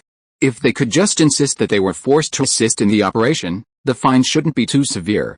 After all, they didn't have a license to be revoked, and they had already been kicked out of the hospital system. As long as they didn't die, their situation didn't seem to be any worse. After the gallbladder and liver were ligated, the repairman picked up the syringe used to extract the fat and injected it back into its original location. The white man, holding a gun to the repairman's head, cursed, "What are you doing? Are you stalling for time? You know shit. If you dare say you do, I'll just let you do it. I'll give you a chance to show your loyalty, and maybe you'll get a promotion and a raise later. I just don't understand, that's why I'm asking." "Okay, I'll explain it to you." The repairman stopped and turned to look at the man holding the gun. The repairman's actions drew a barrage of criticism from not only the fat old man lying on the operating table, but also the white man with the gun. "Don't stop. Keep operating, you're asking because you don't understand. Is that my fault?" The repairman feigned grievance. But he turned back and continued with his work. Just as the repairman had finally injected all the fat back into place, covered the exposed belly, and prepared to suture it, everyone should have breathed a sigh of relief. Suddenly, the sirens of a police car could be heard clearly from afar. The previously calm crowd was now visibly panicked. They kept glancing at the surgeon, not just to see if the operation was complete, but perhaps more to hope he'd tell them to flee. Andrew Saxon, of course, understood their gazes, but there was no way he could bring himself to speak. He didn't want to test his men's loyalty, lest he end up alone on the operating table, waiting to be apprehended by the police. The more things got to this point, the calmer he grew, no longer urging the repairman to move. All they had to do was sew the belly shut. If they slowed him down by talking, they would only regret it. Everyone's attention was now focused on three things: the sirens of police cars gradually approaching, the cars and escape routes they had prepared, and finally, of course, the repairman's progress. Finally, he finished tying the final knot and cut the remaining thread with scissors. The white man, who had been staring at the repairman, saw this and pushed his gun forward again, poking the back of his head, ready to shoot. The Tinker calmly turned around, looked at the man, and said, "Hey, don't be so hasty. Your boss still has the needles in his body, so he can't move. And doesn't he need to cover the wound with gauze? Without protection, it'll easily get infected and kill him. It's just a needle and gauze removal. You don't need it, right?" The smug white man threatened to shoot. He seemed eager to see the man's panic, to hear him beg for mercy. But the Tinker refused to cooperate. Instead, with lightning speed, he plunged a pre-hidden scalpel into the man's wrist. "You damned thing, what did you do to me?" After the knife, the white man tried to pull the trigger and finish the man in front of him. To his surprise, his fingers wouldn't move. His hand and wrist, as if all strength had been drained, drooped limply, the pistol almost falling from his grip. So he could only scream in panic. By then, the police could be heard approaching, and those guarding the outermost perimeter had begun exchanging fire with him. The gunfight instantly intensified, until most of the men had emptied their magazines. They didn't care whether their needles were removed or their wounds were bandaged. The fat old white man made a quick decision, no longer dwelling on whether to kill the young doctor who had blackmailed him, no matter how much he hated him. Instead, he shouted, "Forget him. Bring the car over here and get me in. Leave them behind and let them explain what happened to the police themselves." The Rolls-Royce that the Tinkerer had brought was already waiting outside the inflatable operating room. A group of people passed through the sterile corridor, pushing the movable operating table next to the car so their boss could get in. The medical staff trapped inside the inflatable operating room, including the Tinkerer, didn't dare to fight for the only exit with a gunman. They acted as the fat old white man had instructed. Only those within the group could get in the car, and then they ran away.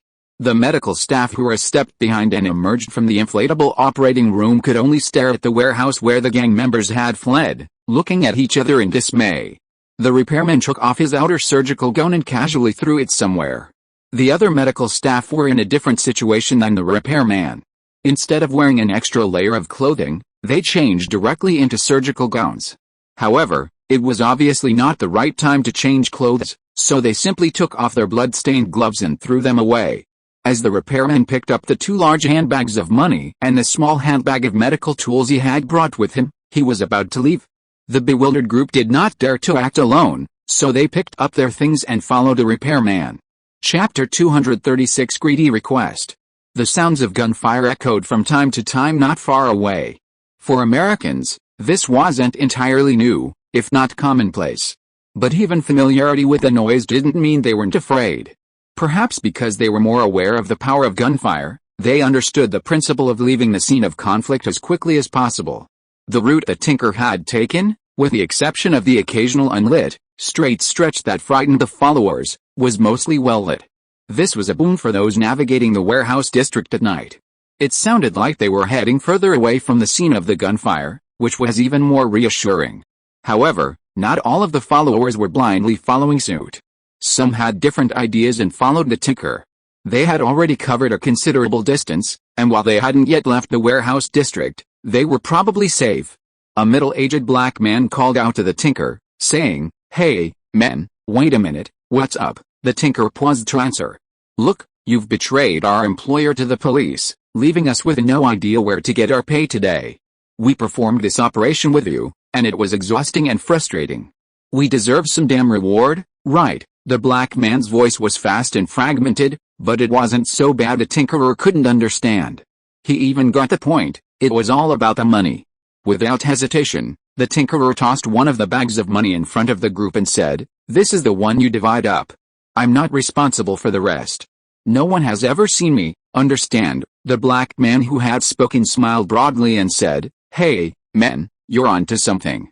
We know what's right and what's wrong." As he responded, the middle-aged black man was the first to rush over to the bag, unzip it, and take a look at the prize. With his first move, the others, who had initially been trying to escape, also gathered around the bag, demanding a share of the profits. They'd agreed to assist with this operation solely for the money. If they couldn't fight the surgeon for the lion's share, they couldn't demand an equal share of the proceeds. So, regardless of whether they were bold or timid, upon seeing the money, they immediately sat down to divide the loot. This also revealed their lack of experience in such matters. It made no sense to divide the loot without first finding a safe place. It was just that the sheer amount of cash in front of them captivated everyone's attention. Just as everyone was happily rolling up their own rolls, each eyeing the one with the largest denomination so the other could take one less, a group of police officers, guns drawn, surrounded them from the front and back, shouting, "LAPD! Everyone, freeze!" For a moment, everyone dividing the money on the spot was at a loss as to what to do, staring blankly at the police. They clutched their own rolls, reluctant to let go. There was a large bag of money on the ground, too heavy to leave. Consequently, the police had them tightly wrapped around, making it impossible to escape. Only then did they remember that there was still one person who hadn't received a share. Why hadn't he warned everyone? They turned around, but the Tinkerer was nowhere to be found. They had been abandoned. Someone immediately started yelling, "There's another person!" Another person got away. The middle-aged black man, who had been the first to ask for money, was the loudest among them. The police weren't shy. A group of people were still wearing blood-stained clothes, with stolen money on the ground and in their arms. Even if it had nothing to do with Andrew Saxon's case, there was definitely something fishy going on. Of course, they'd cuff them first. The officer handcuffing them, while restraining the unwilling group, said, "Don't worry, no matter who it is, they can't escape the police's encirclement. You're all highly educated people, so you don't need to listen to my Miranda warnings. You understand your rights, right?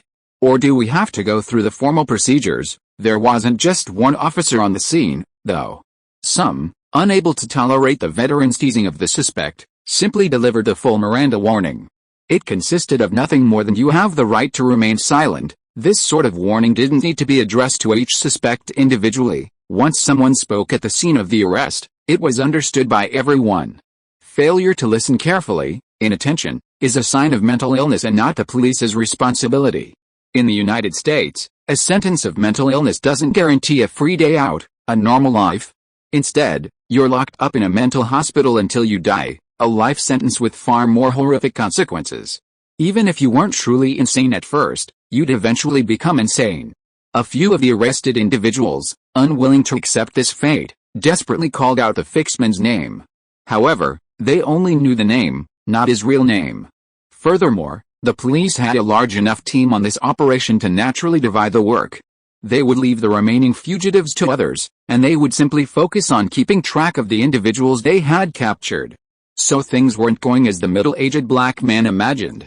They could divert most of the police's attention away from them and onto the fleeing tinker, allowing the police to divert most of their manpower to pursue him, making it easier for him to escape. Furthermore, with all the money on the ground, if it were proven to be ill-gotten gains, it could be confiscated by the police and become part of the bonus pool. Then, the bonuses for solving the case and incentives could be used as benefits for the officers, allowing everyone to share the money with joy. Who says there aren't legal ways to launder money in the great United States? This laundering method simply prevents the money from returning to the original owner, but it instantly renders the dirty money legal. As long as the recipients of the bonuses pay their taxes, the money is no longer shady. Of course, counterfeit bills still need to be sorted out. As for this kind of extra income, if the FBI were smart, they wouldn't compete with the LAPD. The credit for Andrew Saxon's big catch went to the FBI. If they didn't give their officers some sweet treats, who would be willing to support them in the future? The tinker, missing from the scene, had already used his super speed to flee after confirming there were no witnesses. Not only could he escape through the tight net set up by the police and the FBI, but even enclosed buildings couldn't stop him from wall penetrating. Having been followed by a group of men, unable to use his super speed, he reluctantly led them through a gap in the police cordon. The police cordon seemed tight, but the warehouse area was vast, leaving gaps to escape before the police could truly close in. With quick action, there was a chance of escape. Unexpectedly, they asked for money, and the tinker didn't hesitate, throwing them a bag of cash. Distracting them and saving himself some trouble, why not? Don't just dwell on throwing away half the reward. Is it a profit or a loss? From the beginning, the tinker hadn't anticipated this income. Furthermore, it was illicit money, so how to use it was a question. So, he gave it. The most important thing was to escape. The amount, the tinker didn't care. If you are listening to this novel on a channel other than Fanfic World, it means it was downloaded and re-uploaded without effort. We warmly invite you to visit our channel, Fanfic World. There you will find the original version of this story and many other novels of various genres. We look forward to seeing you dive into a world of incredible novels. Chapter 237 FBI Action. The FBI's Los Angeles office, several agents were compiling the records of the arrests and the indictment files for all the arrested individuals. Almost everyone in the criminal gang, headed by Andrew Saxon, from top to bottom, was wanted on several charges. From minor offenses like fighting to major offenses like murder and arson, no one was innocent. Some could be recruited to become tainted witnesses, effectively convicting Andrew Saxon. Some already had irrefutable evidence, ready for swift prosecution and imprisonment. More strikingly, a group of illegal medical professionals with criminal records or revoked licenses were apprehended at the scene. These individuals had assisted Andrew Saxon in performing the surgery. If they had simply assisted in the illegal procedure, they would likely have been fined or even released with a warning. Compared to the Saxon gang, these individuals were simply not worth wasting time on. Yet, they had confiscated a large amount of illicit funds, amounting to over 300,000, nearly 400,000. To legally confiscate the illicit funds, these individuals had no choice but to be prosecuted. While the Saxon gang's crimes might not have been linked to these individuals, until they relinquished ownership of the illicit funds, their illegal medical practices could be used as a pretext for extortion. Whether they pleaded guilty or not, the difference lay in whether they were released to save the day or prosecuted and sent to prison. Regardless, the money would be impossible to return. However, one figure remained unresolved throughout everyone's testimony: the surgeon who performed Andrew Saxon's surgery, codenamed the Tinker. Has the Tinker been apprehended? Or has anyone identified the Tinker? Agent James asked. The young agent in question shook his head and said, "No. We only have the Tinker, a white male with a prominent facial scar and dressed like a 19th century Frenchman. Those are the limited leads we have. No arrests." Damn it, Agent James knew this would be the outcome, but he couldn't help but inquire if the newcomer had any different information. "Have you asked the LAPD?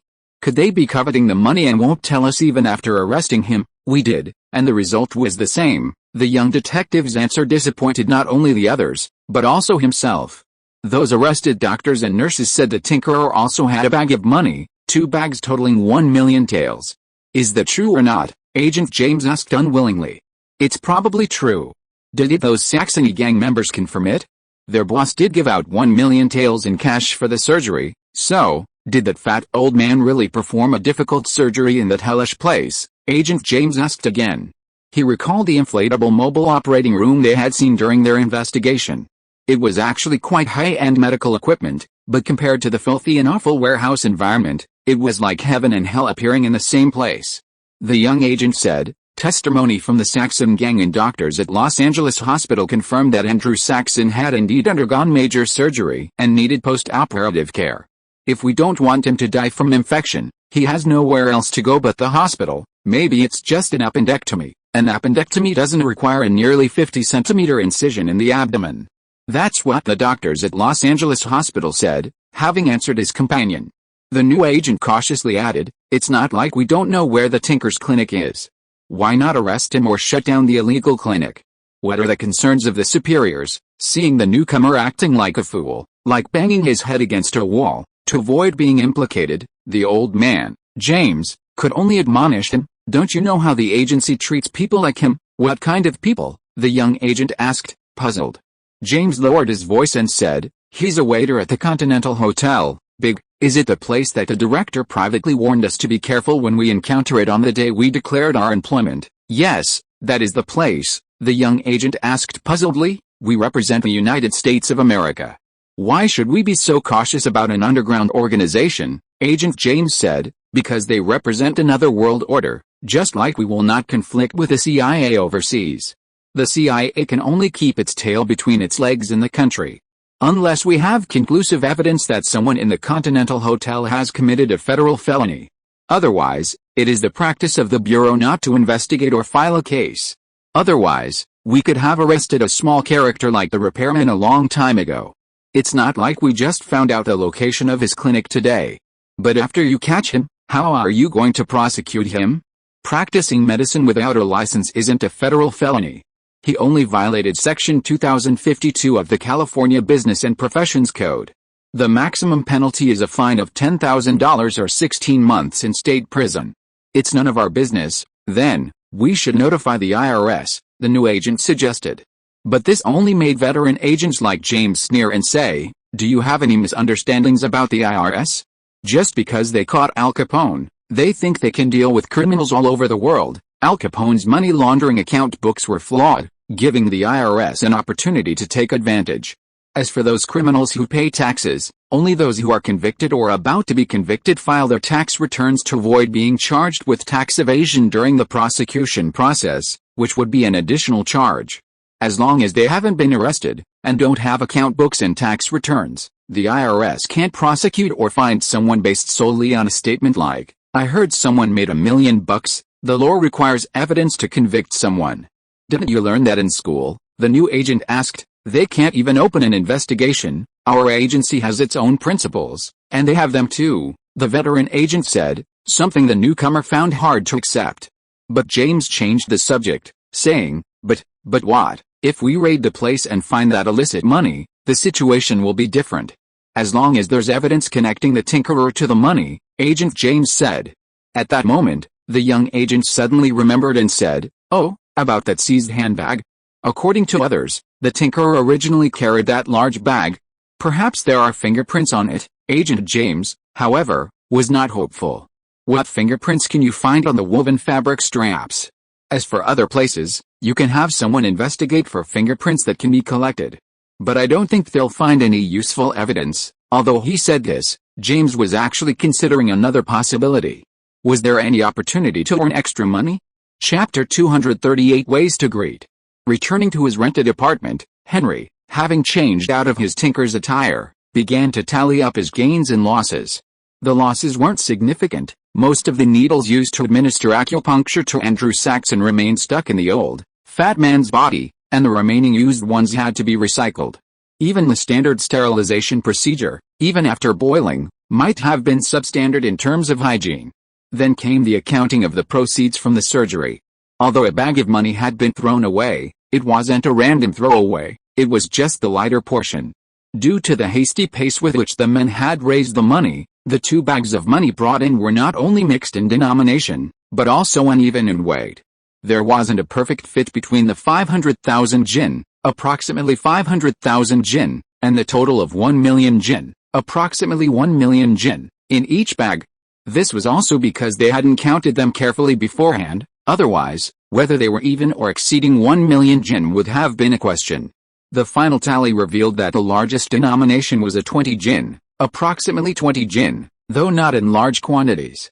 The most common denominations were 10 jin, approximately 1 million jin, notes, followed by 1 and 5 jin, approximately 5 million jin, in small change. The total was 618,646 taels. This amount couldn't be deposited in the bank. Fortunately, he had a purchasing channel with mainland hotels, so he wouldn't have to rely on daily purchases of a few taels or more to use up the 600,000 taels limit. Henry also made a phone call to the landlord of the illegal clinic, Big Woe, who was living a nightlife somewhere unknown. When the call was picked up, deafening disco music came from the other end of the phone, and an old black man's tongue-clicking voice said, "Who disturbed Big O's happy time? You'd better have a good reason, otherwise I'll find someone to fuck your ass. Big O, this is the Tinker, aha, our doctor called me. Tell me, is there anything you need Big O's service for? Girls? High fans? Or is it your white priest's unique interest, some little boys?" Henry didn't play the Riddler's game, and said directly, "Big O, I'm in some trouble, and the FBI or LAPD may come to the clinic in the near future, so you want to stay out of the limelight." The black boss who was always causing trouble and wrestling with the American public power immediately thought of the purpose of the Tinker's call. "Do you want me to help you find a safe house?" "No, I'm safe. I just want to ask you to find some people to help me guard the clinic and say hello to people who come. I will be closed temporarily during this period, but the rent will be paid as usual. Or do you have another place where I can open a clinic? You need to fool the cops. I'm good at this, just leave it to me. If you want to avoid the cops, you can open a business somewhere else, but they will still come to you. If you ask me, go to Hawaii or Cuba and take a 2 or 3 month vacation." "Good doctor, it seems I'd better listen to your advice and hide away." "Haha, wise choice. Big Wo's opinions are always the best opinions. You can't go wrong by listening to me." "Then I'll leave the matter of saying hello to you, Big Wo. How passionate do you want to be, good doctor?" "There's the passion of AK I love you, and there's the passion of RPG mommy hug. The ultimate treat is the drunken corpse picking and high energy girl combo. Any cop you encounter will be guaranteed to have diarrhea. Which trick do you want me to use? The price is different. Fuck, this is all about taking lives." Hay really deserves to be called Lao Hay. But Henry had no intention of resorting to harsh measures. He quickly said, "You don't need such a high-end package. Just find a few unscrupulous kids with clean records, have them play video games, eat pizza, and drink Coke in the house, and let them go home empty-handed. I'll give you an extra month's rent to cover the cost of those kids' playtime. Aha, this is a small matter. Big Wo will definitely help you with it. It's really a good deal for those kids to have food and entertainment. If anyone wants to eat, drink and have fun without worrying about the FBI finding something wrong with their own behavior, I have no objection, huh? Big Wo's brothers are all very useful and like to have fun outside. It would be a shame to let them go to jail. Yeah, I agree. It's not a big deal. Just tease the cops. There's no need to get anyone killed. If it gets really serious, I'll have to hide. Although a red line has been drawn, don't expect these black people to be controlled. Henry is just saying that if things go beyond a certain limit, even if you want to find him, you won't be able to find him.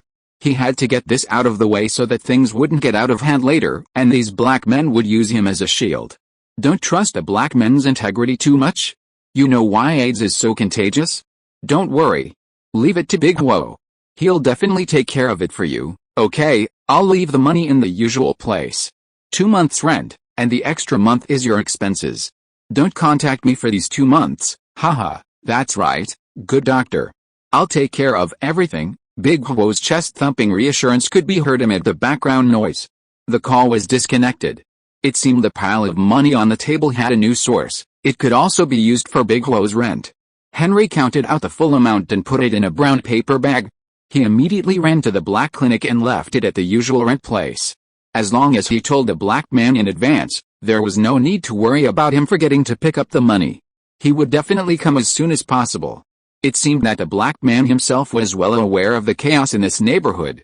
There were so many petty thieves he couldn't keep track of them. Henry didn't forget to take the call bell in every note.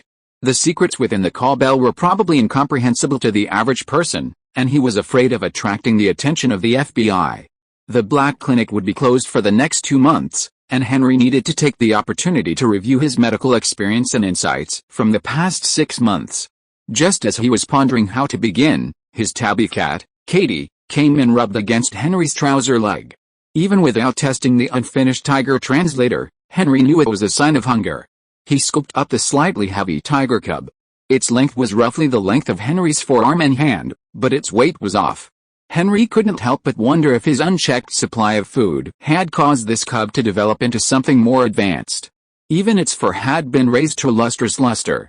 If it hadn't grown into a terrifying beast with a roar, but instead had been raised into a tiger pig, wouldn't my Kryptonian reputation be ruined by you, a pig? Little guy, it seems that you don't get enough exercise. Well, bullying the baby at home all the time is not really an exercise. The baby is not very athletic either, and can't play a good role in guiding the child. So come with me. Henry decided to take Katie to the third of his 3 burrows, the Sheep Cave Valley Laboratory. Chapter 239 Yangdong Valley. Sheephole Valley is actually a literal translation of the place name. Originally known as Sheephole Valley Wilderness, it's located east of Los Angeles, adjacent to the northern border of Joshua Tree National Park. Its terrain, a combination of basins and mountains, forms part of the Mojave Desert. It was once a hunting ground for Native Americans.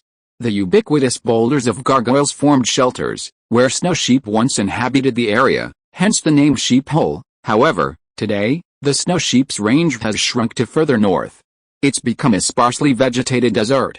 While considered a natural park, it's sparsely populated. Henry built a container-style laboratory in this location. He considered setting up the laboratory in the national forest north of Los Angeles, concealing it within the forest. However, given the frequent wildfires in North America, he decided against it. Don't assume that the stark desert terrain would conceal a conspicuous man-made structure, even one the size of a standard 40-foot container, from satellite surveillance. The Sheep Cave Valley Wilderness was chosen because of the natural caves formed by the pebbled conglomerate. These caves are typically shallow, with some barely providing shade. However, exploiting this terrain to create a hole large enough to fit a container house, thus shielding it from satellite observation, was no big deal for the Kryptonian civil engineering prowess. Henry didn't even worry about inconvenient transportation, he simply flew in and out. It would be impossible for an outsider to find this place by following the wheel tracks. The only way the location could be revealed was if a player, ardent in the wilderness and unconventional, stumbled upon this place. The chances of such an event were extremely low, and if they did, they could only hope they weren't equipped with heavy equipment or lock-picking tools and would force their way through despite seeing the lock. To meet their basic needs, Henry dug a well in a septic tank. He then installed wind and solar generators, large batteries, and a backup diesel generator. This provided basic water and electricity needs. The purpose of building this laboratory was to manufacture the various drugs needed by the Black Clinic. From antibiotics to exotic anti-cancer drugs, Henry could synthesize them here through chemical methods. He had originally done this in old Gary's apartment building, but the odors were difficult to deal with. Rather than continue upgrading the air purification system and building this downtown, he decided to find another plot of land. With this in mind, Henry found a piece of wasteland in the Sheep Cave Valley wilderness and built a simple shelter to serve as his laboratory. Consequently, most of the equipment manufacturing work previously done at his rented apartment was moved here. After all, at full speed, the trip between the two locations would be a blink of an eye. As for producing the drugs used in the Black Clinic, he naturally didn't want to jump into the ditch of the pharmaceutical industry. Consider the sheer amount of money involved, and how many drugs are regulated, requiring only a few channels and high prices to purchase. Henry didn't want to start his own pharmaceutical company and compete with the big players. He simply wanted to develop some drugs to complement his medical practices, so he decided to make his own. Drawing on the knowledge he'd acquired from the library, he'd visit university libraries to read journals, documents, and papers. If that wasn't enough, he'd go visit the laboratories and archives of major pharmaceutical companies. In short, as long as the synthetic ingredients weren't too complex, like Borneo blood orchid, with Kryptonian craftsmanship and a superhuman brain, there was no way he couldn't succeed. He remembered his promise to Big O, and he didn't aspire to become a Breaking Bad star, so Henry limited his synthesis to drugs with proven formulas and proven efficacy. He wouldn't touch common painkillers. His black market clinic wasn't a proper hospital. If it hurt, he'd grit his teeth and bear it. If it didn't, then so be it. He'd administer acupuncture if necessary, and the pain would return. Pain was the only way to prove someone was alive. That was Henry's belief. Anyone who came to him couldn't be a good person anyway. If his specially formulated painkillers became easily accessible to them, it would surely attract a new wave of addicts. Rather than satisfying these scoundrels, he'd let them experience the joys of life. At this stage, Henry is only copying existing medications and not developing his own. This is primarily due to the lengthy drug research cycle and the need for a series of experiments to prove their effectiveness. He avoids addictiveness and human testing whenever possible. This is a red line Henry draws for himself. Coming to the lab to get some medications is also part of his plan during his 2-month break from practice. Previously, aside from common medications like antibiotics and anti-inflammatory drugs, everything else was synthesized on a temporary basis. With more than 6 months of experience in the clinic, Henry knows which medications can be produced in sufficient quantities and when they might be needed. He can also stockpile more conventional medications. Chemically synthesized drugs, as long as they're protected from moisture, can last for quite a while. As for whether to try Chinese medicine, Henry has a simple hum. First, he's in the United States. Second, it's not that Chinese medicine is bad, but that truly useful Chinese medicines are quite scarce. Can American ginseng be compared to wild ginseng? Can rhino horn be replaced by ox horn? Are safflower and saffron the same thing? How can artificially ripened fruits compare to naturally grown ones? Henry sometimes wondered if this kind of publicity, leading most people to believe there were alternatives to traditional Chinese medicine, was because those precious herbs were truly too rare, and those who understood the situation were throwing such smokescreens to preserve their market share. This wasn't a problem that could be solved simply by price controls. Many things simply had no market. Furthermore, could the same herb, regardless of origin or location, have the same medicinal properties and quality? Did you really think that just because a herb could be grown, it could be treated the same? Fruit from the same tree can vary in bitterness and sweetness, ripeness and rawness. Are there no good or bad herbs? Henry, after a few attempts, followed the Chinese medical texts he could find, combined with the herbs available in the United States. He couldn't say the texts were wrong, but the available medicines simply weren't good enough. As for Native American herbal medicine, Henry only knew one, coca leaf. The rest of their knowledge had been largely destroyed by the Europeans during the Age of Exploration. Even the Native Americans themselves didn't pass down much, let alone documented in writing for Henry to learn from. So, in this North American land, Henry gave up studying Chinese medicine and settled down to focus on the field of chemistry, which could be considered as strengthening his research capabilities in chemical engineering and biotechnology. Chapter 240 The Night of Feeding the Tiger. Just before entering the lab, Henry hadn't forgotten the hungry tiger cub in his arms. He set Katie down first. Curiously exploring the desolate, dark world in its new location, Henry had forgotten his hunger. Perhaps the little creature was just following instinct, searching for something to eat. Henry couldn't quite grasp its thoughts yet. He could only vaguely sense signs of hunger and bowel movements. Using his super senses, he snatched up a nearby desert rabbit and brought it over. After crushing it, he placed it in front of Katie. He didn't remove the entrails but cooked it before feeding it to Katie because raw meat and its organs contain nutrients essential to a top predator like tigers. These nutrients aren't found by skinning, bleeding, and cooking a rabbit. Even freezing and thawing raw meat would destroy many of these nutrients. Furthermore, the meat itself had been bled and processed for human consumption. After feeding the tiger cub with cooked meat for a while, Henry noticed something was amiss with the cub, so he consulted a book. Otherwise, why are they carnivores, rather than omnivores like dogs who eat anything? The whole rabbit was fed to Katie without any preparation. As a tiger, it instinctively knows where to bite and which parts to consume to replenish its nutrients. The reason for not capturing it alive and letting the cub practice predatory hunting is obvious. Even an adult tiger acting like a puppy would be terrifying enough to most people, let alone retain its predatory instincts. Henry had no plans to release Katie into the wild. He was waiting for her bones and penis after her natural death. Even if she died early, it wouldn't be a big deal, but she had to be an adult. The cub, chewing the rabbit, felt a chill down her spine. If you're serious about keeping a tiger cub at home, you have to find a way to reduce its wildness and suppress its instincts. Not all carbon-based creatures living in cities have the skills or knowledge to avoid tigers. If Katie were to become accustomed to actively hunting, and simply look for food when hungry, the consequences would be unimaginable. So, it's best to just feed her. Feeding her is fine. Henry had already researched that while California at the time didn't have laws restricting the ownership of certain species of animals, owners were still held liable if their animals injured people or pets. U.S. law only prohibits the sale and possession of endangered species.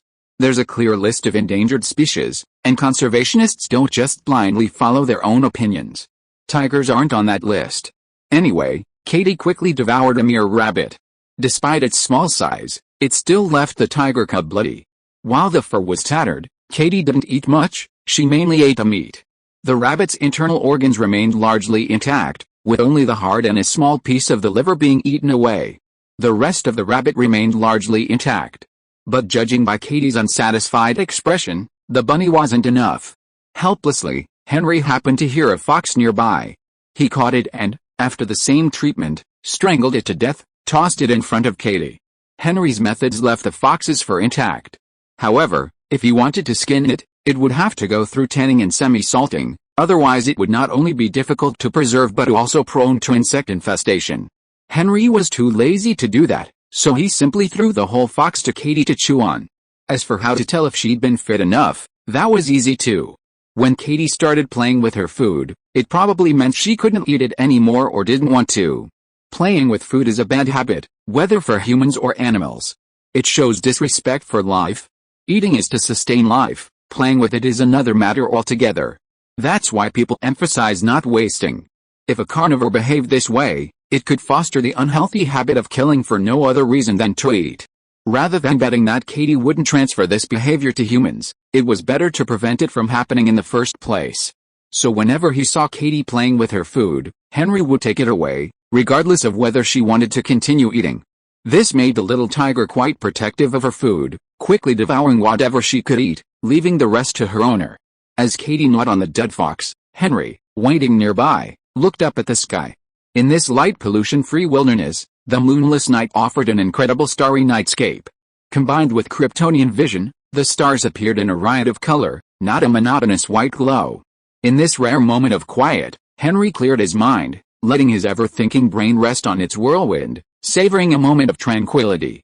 The wind in the wilderness brought Henry a whirlwind of sounds from all around, the rustling of sand and rocks, the clamor of small animals foraging in the darkness, and the mating calls of animals in estrus. This seemingly incomprehensible, meaningless noise suddenly gave Henry a sense of unity. It was as if everything was one, harmonious and balanced. His previously idle superbrain, at that moment, seemed to have broken free from the limits of the human body and sprang into action. It was like Henry had a fever, his brain temperature exceeding normal body temperature and continuing to soar. This was unlike the painful sensation of a super brain overloaded by the sheer volume of external information being collected by his super sensors and the struggle to process it all. This was a refreshing thrill. It was like Henry, who had already learned over 30 official languages, now attempting to decipher the language of tigers. This super brain was attempting to interpret the world. Henry had no idea why he had entered this state. He only knew that he seemed to see a threat in the air, and if he followed it, he might be able to uncover something. Was this something a Kryptonian or Superman could do? Henry, having never been a Kryptonian before, had no answer. Superman himself was merely a comic book character. Of course, he didn't know anything that wasn't mentioned in the comics, anime, or movies. But does unspoken or unmentioned things mean they don't exist? Realizing his current situation was unprecedented, Henry simply gave in to his intuition, letting his body act on instinct. So, unconsciously, he activated his ability to fly, floating into the air. He sat cross-legged, his heart facing the sky. Purple shone from his head, blue between his brows, a cyan tinge to his throat, a green tinge to his chest, yellow above his navel, orange around his crotch, and a faint red glow at his perineum. This body responded to the world. Until, silently, he was swept into the mirror world, severing his connection to the real world. Chapter 241 Laboratory. When Henry regained consciousness, a crescent moon was high in the sky. It was clearly the middle of the night. The California desert in autumn was still a bit chilly. Katie, a well-fed little tiger, curled up in Henry's arms. It was unclear whether she was trying to keep warm or to help keep her master warm. The surroundings were quite calm. The venomous snakes and scorpions common in the desert didn't even approach Henry. Even if they did, they couldn't penetrate a Kryptonian skin. Remembering he'd missed dinner, Henry, starving, picked up Katie and headed for his container house laboratory. He dismissed it as a case of drowsiness and didn't think much of it. The lock on the door was just a cheap hardware store buy. If someone were to discover a container house like this, using a fancy lock would be like a warning sign, signaling that something was amiss, hence the need for a good lock. An ordinary lock would only protect against good guys, not bad guys. Tell anyone who sees this, this isn't a shelter. No entry without permission. Typically, shelters set up in the wilderness don't use locks or other privacy devices to restrict access. Opening the door, the container house was pitch black, but that didn't bother the Kryptonian, with his supervision. Henry reached the innermost part of the container house and flipped the switch. Lights representing civilization instantly illuminated the interior, revealing everything. The container house had no partitions, it was essentially an empty 40-foot container. Henry had placed some items inside and was using it as a home. Even the ventilation holes in the wind turbine were in good condition, maintaining ventilation and preventing any strange odors. Henry's wind turbine design wasn't a glaring, artificial object standing in the desert like a windmill. This way, anyone who saw it would know there was something wrong. Henry designed a wind tunnel to gather wind from all directions, masquerading as a natural landscape. Inside the wind tunnel, turbines were installed at the gathering point to generate electricity. The solar panels were similarly camouflaged. Unless observed closely, from a distance or in satellite images, no trace of human intervention would be apparent. Considering freshness, only a few emergency rations were stored. Fortunately, a single burner stove made preparing hot meals easy. The previously activated switch was hidden among the shelves. Besides the emergency rations, the rest of the shelves contained ingredients for crafting medicines.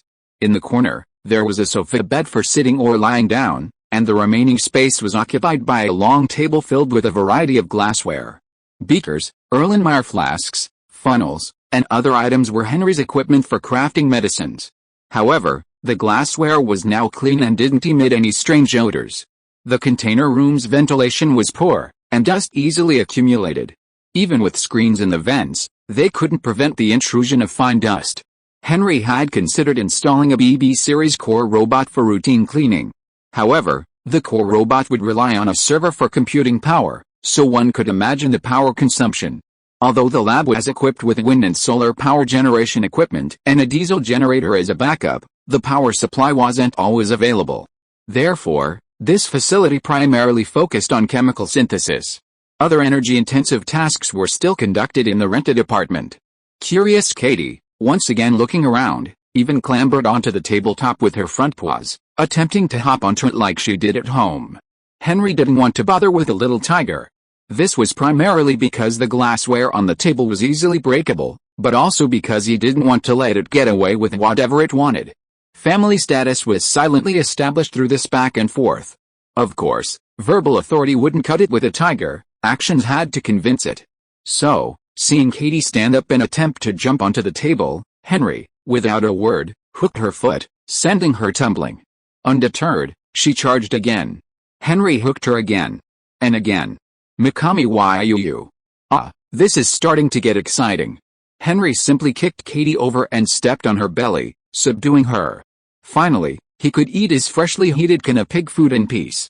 It was late at night in the wilderness. Even with super speed and the ability to fly, reaching a 24-hour grocery store would require quite a distance. Henry, overcome with laziness, had to make do with the supplies in the lab. As for the tiger struggling beneath his feet, scratching with its claws, it certainly couldn't hurt the Kryptonian, nor could it escape its strange foot.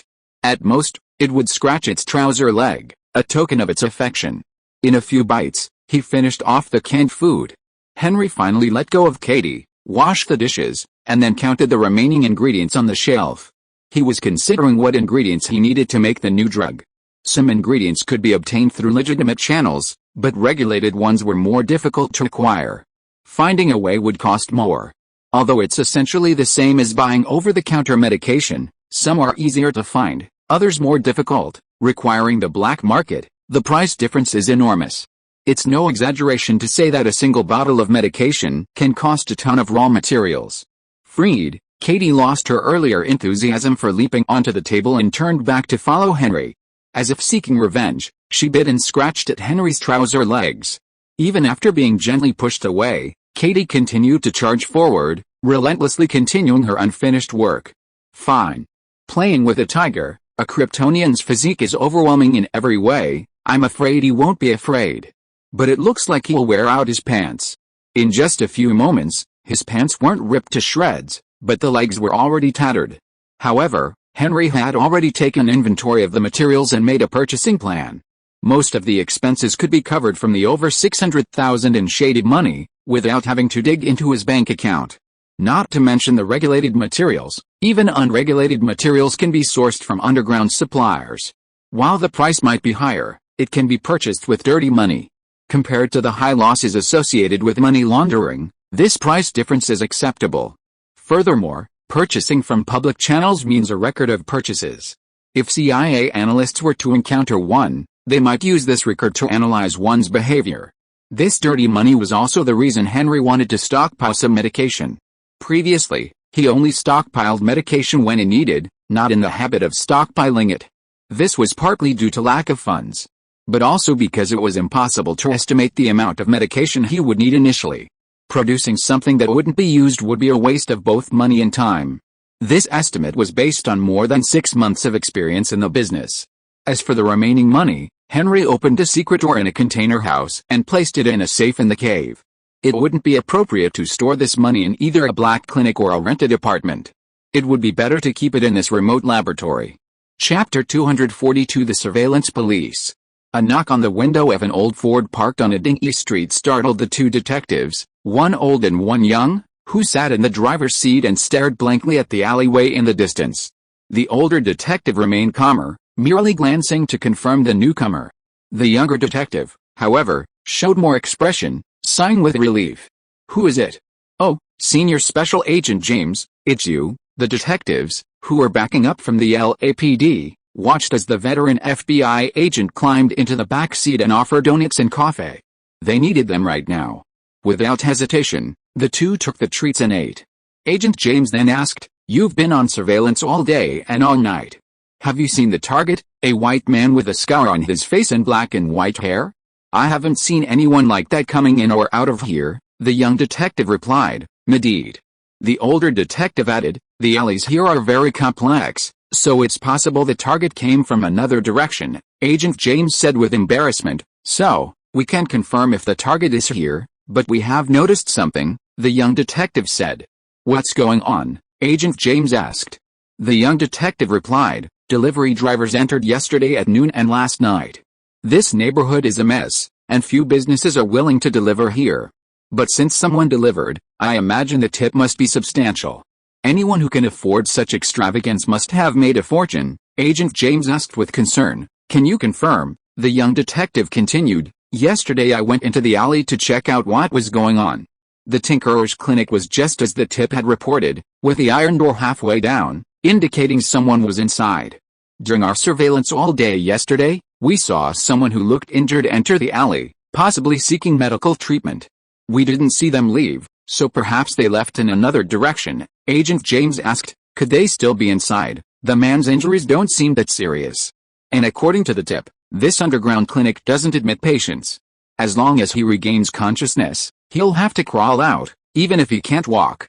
After hearing the answer, Agent James sat in the back seat and pondered for a moment.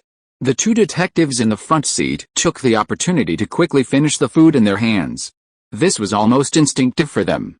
When the two in the front seat finished eating, Agent James asked again, can you confirm that the location you found is correct and there should be someone inside? The young detective replied, the repairman's clinic is easy to recognize. There is a street graffiti sign on the iron roll-up door at the door, which says Fixman. The storefront looks like a butcher's shop, with an empty transparent refrigerator. Can you confirm it again? Then I'll take a look. After the young detective finished speaking, he opened the door and got out of the car. He walked towards the alley very naturally. The old detective who was still sitting in the car asked, why are you in such a hurry to confirm? Is it possible that the higher-ups are going to take action? Agent James said helplessly. According to the illegal medical staff who were arrested, the repairman received a reward of $1 million in cash. Only a little over $380,000 was seized, and the rest is in another bag of the same design. Who wouldn't be tempted? So have the higher-ups agreed on how to divide it? The old detective asked bluntly. A flicker of regret crossed Agent James's eyes. If his superiors had agreed to let him lead the raid, the matter would have been resolved long ago. But since they didn't, he had no choice but to follow his superiors' instructions. He said, from what I understand, the illicit funds will be seized equally as evidence, as for which two parties, it was, of course, the FBI and the LAPD. Sure enough, there's a result. That's why you're so anxious, the old detective said with a matter-of-fact air. Then all that remains is to find a way to catch the tinker red-handed before he can hide the money. At the very least, we have to apprehend him. That's right, that's right. The longer we wait, the slimmer our chances. At that moment, the young detective returned. His movements, like those of a seasoned thief, seemed perfectly natural. He didn't give off the slightest hint of guilt, drawing attention to himself. He opened the car door with a casual air, returned to the passenger seat, and said directly, I've confirmed that the Tinker's clinic also has a half-open iron door. I vaguely heard noises inside, but I didn't want to attract attention, so I didn't eavesdrop. Agent James praised, good job, kid. I'll contact them. You guys get ready too. With that, he left the old Ford. The young detective, somewhat taken aback, asked the older detective beside him, what should we prepare for? What they mean is that they'll start cordoning off the area, contacting the strike team, and preparing to close in and arrest the suspect. Our job is to keep an eye on them and make sure they don't leave. Knowing what was coming, the two detectives naturally perked up, keeping an eye on the alley entrance, closely watching anyone leaving. However, this wasn't a busy neighborhood, so there weren't many people coming in and out. The young detective suddenly asked, just arrest the doctor, okay, what's wrong with that? The older detective asked. There was news earlier about someone practicing medicine illegally. But the higher-ups never opened a case, so the matter fell through. I thought everyone thought a silly doctor who could serve the poor wouldn't be touched unless something happened. Now they're arresting him again. There's something fishy going on. We need all the evidence we can to help investigate Andrew Saxon, a serial kidnapper, extortionist, murderer, and human trafficker. The doctor who performed his surgery is definitely included. Haha, I'd almost believe that. If it weren't for that $600,000, the young detective gave a complicated expression. Oh, without some incentive, how many police officers could support their families on that salary without their wives and kids complaining? Just think of it as overtime pay, the old detective muttered about the inhumane hours. The young detective didn't share the old detective's resentment, but he knew something else. No matter what the outsider saw, the truth wasn't always what they imagined. With his long career, He'd seen enough criminal cases to always find reasons that seemed compelling to do things. In fact, it's all bullshit. Good people will use good deeds as a pretext for doing evil, and bad people will use good deeds to cover up evil deeds. So the young detective will not simply think that a doctor who serves the poor is a flawless good person. Who knows what he is doing behind the scenes? So the young detective has no obsession with whether to catch the other party or not. Anyway, no matter who it is, as long as you take them to the police station and check their background, no one has shit under their pants. In fact, the old detective thought more. He knew what the sword and shield graffiti on the iron rolling door meant. It's just that all those who knew the truth chose to forget this matter tacitly. This is not about daring to challenge the meaning behind the symbol, but the opportunity may only come once. Thanks to book friends 20210411195423500 and D 9-point pants for the reward. Chapter 243 Police, FBI agents, and the LAPD was the primary force responsible for arresting the unlicensed doctor. No one believed arresting the doctor would be a problem, the only concern was whether the illicit funds could be seized at the same time. However, this was a predominantly black neighborhood, and no one dared to approach unarmed with just a warrant. Therefore, everyone was armed to prevent any accidents. The reason for such a high profile was simply that the location was complex, with numerous passageways. A complete blockade would require a significant manpower effort. After all, no one wanted to let the 600,000, well, the suspect, escape. At the command of the on-site commander over the radio, the assault team immediately moved out. Even the FBI agent, with the exception of the supervisor, and 2 others, followed at the rear, rather than remaining in a safe location to await the results. Everyone, wearing body armor clearly labeled police or FBI, formed a single file as they charged into the alley. At the end of the alley, the half-open roll-up door of the target clinic, just as the message had indicated, bore the graffiti fixman. Although the target was supposedly non-threatening, everyone adhered to CQB tactics, positioning themselves where the enemy couldn't immediately attack. Instead of standing in a line in front of the door like in the movies, waiting to be shot, everyone lined up. Once everyone was in position, the officers on either side of the roll-up door tapped the lead officer on the shoulder. The 2 men, understanding each other, lifted the roll-up door from both sides, swung it wide open. Immediately, officers armed with battering rams smashed down the door to the back room. Everyone yelled, "Police, everyone, freeze," and filed into the room. The last few, stunned by the armed police, were several half-grown black children. Some fell asleep on the beds or on the floor, while the few awake sat on the sofa in front of the TV, taking turns playing Super Nintendo games, Super Mario World, commonly known as the 4th generation. The oldest of these children was probably barely out of elementary school. Besides the TV and the game consoles, there were only a few empty pizza boxes and Coke bottles in the room. Not to mention rice or leaves, there wasn't even a pack of cigarettes to be found. Not only were the police and FBI agents dumbfounded, but the children who were pointed at with guns were so frightened that their limbs were shaking uncontrollably. The children who were woken up were not much better off. When they opened their eyes, they saw a bunch of policemen holding guns. Some thought they were dreaming and rubbed their eyes. Then a strong smell of urine hit their noses. Someone was so scared that he wet his pants. "Tucker, what are you doing here? Why didn't you go home?" A black policeman stood up among the attacking policemen and pointed at one of the children and shouted. One of the children, ducking his head like a quail, tried to hide, but the one who had been pulled out said, "Dad, this is Leaf's secret base. We're just here to play games." "Come here so early to play games? I stayed here yesterday." "What? You didn't come home? Mom knew I was staying at Leaf's house."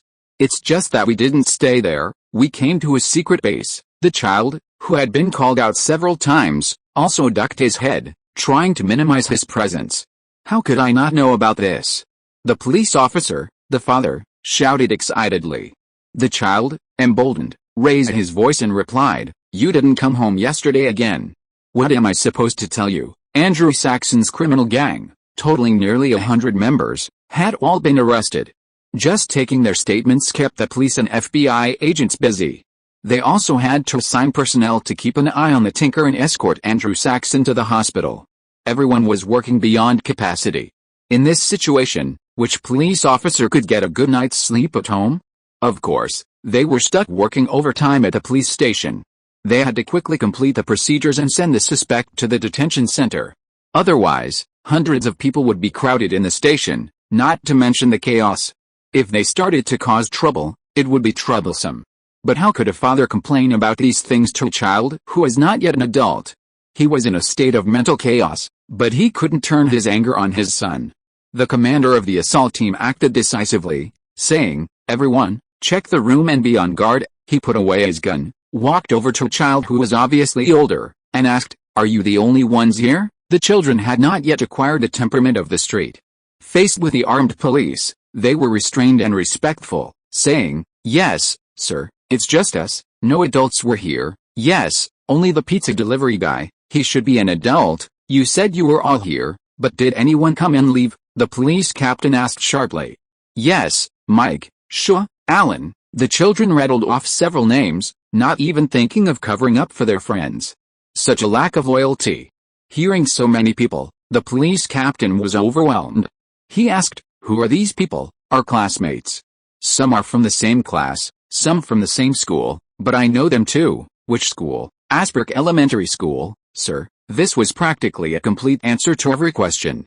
The officers, who had been searching everywhere, returned to the hallway. Everyone put away their guns and shook their heads regretfully. The leading officer stared at the two FBI agents in silence, and the two looked at each other in bewilderment. It looked like this trip wasted. Then a child trembled. "Sir, will you arrest us?" "Could they?" The police station was already a mess, and taking all these kids back would only add to the chaos. The police captain said sternly, "That's up to you, kids. First, tell me, who owns this place?" Live. The frightened children replied impatiently. At the same time, they looked at the older child who had tried to hide. Having been betrayed by a group of people, the child had no choice but to step forward and say, "Sir, this is my uncle's house. He told me it's empty and I can come play." "Where did all this stuff come from?" the police captain asked, pointing to the TV and play equipment inside the room that the children clearly couldn't afford. One of the children raised his hand and said, "My dad didn't want a TV. We got a bigger one." Another child said, "I brought the play equipment. My dad bought it." The police captain noticed that the two children's clothes were of good quality, likely from well-off families, and unlikely to have stolen them. He had no choice but to ask, "Where did you get the money for food and drinks?" "My pocket money. I also contributed, I also." The children reluctantly raised their hands, looking aggrieved. At this moment, the commander of the scene outside came over the radio. "Captain, this is you. Please report if you have apprehended the suspect. Over." If you are listening to this novel on a channel other than Fanfic World, it means it was downloaded and re-uploaded without effort. We warmly invite you to visit our channel, Fanfic World. There you will find the original version of this story and many other novels of various genres. We look forward to seeing you dive into a world of incredible novels. Chapter 244 Failed Mission. The FBI's Los Angeles field office, 3 FBI agents, led by James, were reporting on the failed mission to apprehend the Tinker. The director, looking at him as if you were a fool, said coldly, "So the Tinker never returned to his clinic. You sent out a large force without confirming anything. And all you ended up doing was arresting a bunch of bastards, right? If it were just ordinary bastards, it would be fine. But the children of police officers, the children of city council members. Do you know how many complaints come straight to my office? Guess why I'm not strangling you all right now?" The speaker grew increasingly angry, nearly pounding the table. Agent James, who had spearheaded the Tinker's arrest, now said with a grim expression, "Sir, we've confirmed that the Tinker abandoned the illegal clinic, but we haven't lost all leads." The director in charge, speaking from the depths of his throat, said, "Oh, what else do we have? The Continental Hotel. He's a waiter at the Continental Hotel. We can get more information from there about his true identity and whereabouts.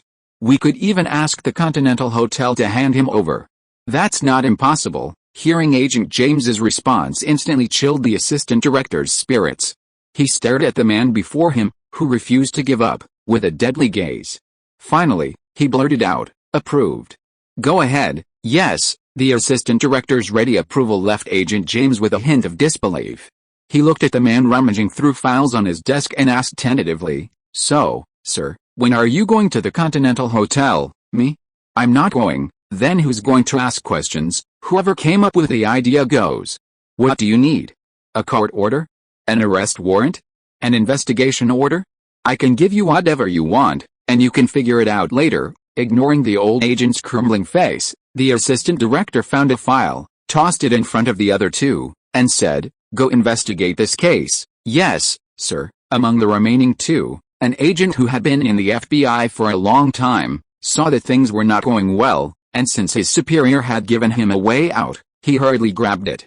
He did so in order to prevent the old agent from assigning the impossible task to them. It would have been fine if they hadn't just looked at the file, but once they saw the content, their faces changed drastically.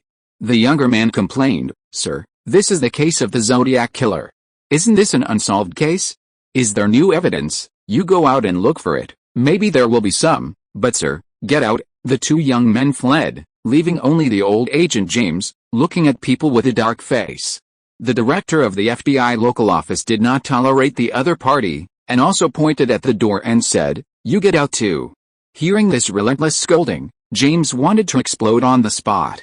But the other party was his superior. Secondly, the failure of this mission, although there was no actual loss, it would inevitably be recorded on his resume. In addition, as for the Continental Hotel incident, everyone in the know knew what a trap it was. So this was stepping on the red line. He could only leave in disappointment. After those unreliable subordinates had left, the supervisor who had been pretending to be busy with his head down slumped in his chair and let out a long breath. At this time, a black man with a shaved head walked out of the small conference room attached to the office. He was about the same age as the assistant director, both in their prime, about 30 or 40 years old. Unlike most agents, he was not dressed in a suit, but dressed quite casually. He said, "Oh, is this the fun of being in the FBI? Watching subordinates who want to replace you or want to harm you all day long? With that group of guys with questionable IQs, I wonder if you have been assimilated by them. At least we are dressed like human beings, Fury. Unlike you, you're like a black man who can't find a proper job after leaving the army and can only live on his pension. When his pension runs out, he either collects relief from the Veterans Association or joins the gangs. At least I'm a secret agent for an official agency. I do just as much as you do, and my work is far more important than just federal affairs. Although, in some ways, it's several times worse than being in the gangs. So, did you get promoted to a management position? You're still just a soldier, managed by others. After all, you were promoted to colonel in the army. If you had come with me to the FBI, we could have returned to headquarters and promoted to real management now, right? Then you'd have to follow the rules and manage a bunch of troublesome subordinates. I'd rather go back to the army and lead those idiots than these crooked guys," Black Nick Fury taunted, pouring himself a glass of whiskey from the liquor cabinet. "Hey, you're really proactive. Do you know that one sip could be worth a month's salary?" said the FBI assistant director in charge. Black Nick Fury, who took a sip, widened his eyes and showed a rather funny expression. Looking at his glass, he said, "I didn't feel it at first, but after you said that, I suddenly feel that this whiskey tastes good, really." Hey, put the wine down." Director Irving looked at his old comrade and poured another large glass, saying with reluctance, "Do you know why it tastes good? Because I know you'll be heartbroken. Otherwise, this tastes like urine, and only rednecks like you can drink it. Damn it, you should go drink your cheap Pappy Van Winkle bourbon. That kind of corn-brewed stuff is only loved by you black people." Hey, watch your mouth. Los Angeles was the hardest hit area in last year's racial discrimination incident. I don't need to remind you what will happen. And Pappy bourbon is not cheap. A bottle costs me a month's salary. Snatching the wine back from Black Nick Fury, Director Irving muttered, "One sip of mine is worth a bottle of yours. What are you trying to compare with me, huh?" Black Nick Fury sat down at the guest table across from the director's desk, with both legs propped up on someone else's table, relishing the expensive liquid gold in his glass. Director Irving ignored the obtrusive legs and said, "Since you've drunk my wine, tell me what you know about the Tinker. Are you asking me for intelligence? Unless his intelligence is so classified that I can't even hear it, then tell me what you have. I don't care about you constantly using my FBI credentials. What I know is the same as what you know. No more, no less," Black Nick Fury said slyly. "So, there are still some things you can't say," Irving said with a hint of understanding. Black Nick Fury smiled but said nothing. Chapter 245 Fury. November in Los Angeles is marked by occasional heavy rain, bringing a distinct chill. On days without rain, temperatures can soar from around 10 degrees Celsius to 20 degrees Celsius, making it the most challenging climate to dress for. In the morning, you'd need a jacket, but by noon, you'd be down to a short-sleeved shirt. It's not often until evening, when you're shivering in the cold, that you realize you've misplaced your jacket. However, for Los Angeles, home to Hollywood, this is the warm-up to awards season. Celebrities eager for awards recognition frequently attend events to increase their exposure. This year, however, everyone's exposure was eclipsed by a young star, River Phoenix. But no one will begrudge him, as his win was paid for with his life. On October 31st, the young Venice Film Festival winner died suddenly of a drug overdose. His comedy drama, This Thing Called Love, which was originally scheduled for a nationwide release this fall, was cancelled due to the unfortunate death of its lead actor. As a result, the film, which was only screened in select cities, has been listed as one of the lowest-grossing films of 1993. The reason the actor's sudden death couldn't spark a Hollywood-style commercial frenzy was because the film's open ending, which should have offered hope, didn't. A bittersweet film, ultimately rendered more bitter than sweet by the real-life actor. Had the film's tone or genre been different, or if the actor's death occurred in a different way, perhaps the film's commercial success would have been different. But the image of him collapsing in front of the bar and being taken away by ambulance was seen by countless people. Even if the producers and the media tried to whitewash the situation, they wouldn't know how. A film that celebrates a bright future ended with the actor taking himself to death by drug addiction. This was a stark mockery of the film. How could it possibly make much money at the box office? So, Paramount simply released a film directly to video. But the behind-the-scenes ripples of this incident were no less significant than those in Hollywood, if not more so. At least when Black Nick Fury returned to his apartment and saw the one-eyed white Nick Fury, he was quite surprised. "Oh, who's this? Isn't this the busy Nicholas Joseph Fury? Second brother, don't use that tone. At least I didn't let you grow up in that slum environment. Call me Max Jason. I'm not used to hearing you call me second brother. At least the name my mother gave me still has a trace in this world. I'll express my gratitude another time. Let me guess, what's the reason you came to the West Coast? The Joker, right, knowing too much information beyond your authority is not a good thing," by Fury warned. Young E. Fury sneered and said, "Is this what I wanted to find out? So many people are so openly seeking such information, I know it even if I don't want to know." By Fury did not continue to pester him, but turned around and asked, "Who was responsible for River Phoenix's death?" He Fury said bluntly, "I don't know. All of the organizations that kidnapped him and privately questioned him about the Joker are suspects, including those behind you and me. But it's also possible that too many people did the same thing, asking the same questions." But even if he denied it, the matter still remained unclarified. Then he didn't know how to stop or accuse the people who came to him. The huge psychological pressure made him more dependent on drugs, and he might even eat himself to death. To put it bluntly, it's not about who did it. It's that everyone is the murderer. By the way, that clown is very difficult to deal with. Why are so many people looking for him, and even operating with the premise of destroying him? By Fury answered evasively, "The situation of the clown is not only difficult, but we can't find a way to deal with him at this stage. No matter how strong the mutants are, there are ways to restrain them. But we know too little about his intelligence and can't effectively restrain him. This is fear," he Fury said sarcastically. "It's the job of people like us to prepare response plans for known or unknown threats. Waiting until things happen and then dealing with them is the job of the military. Waiting shouldn't be our attitude." In response to By Fury's words, he Fury said indifferently, "Stop preaching, old man. I don't want to hear you say everything you haven't said for decades all at once. I'm dying, kid, huh? This news is worth a drink. You want one? Beer? Whiskey?" With that, he Fury walked towards his refrigerator. "I'm serious." The hand that opened the refrigerator paused for a moment, but finally he Fury took out 2 bottles of beer and placed them in front of his father, whom he rarely saw.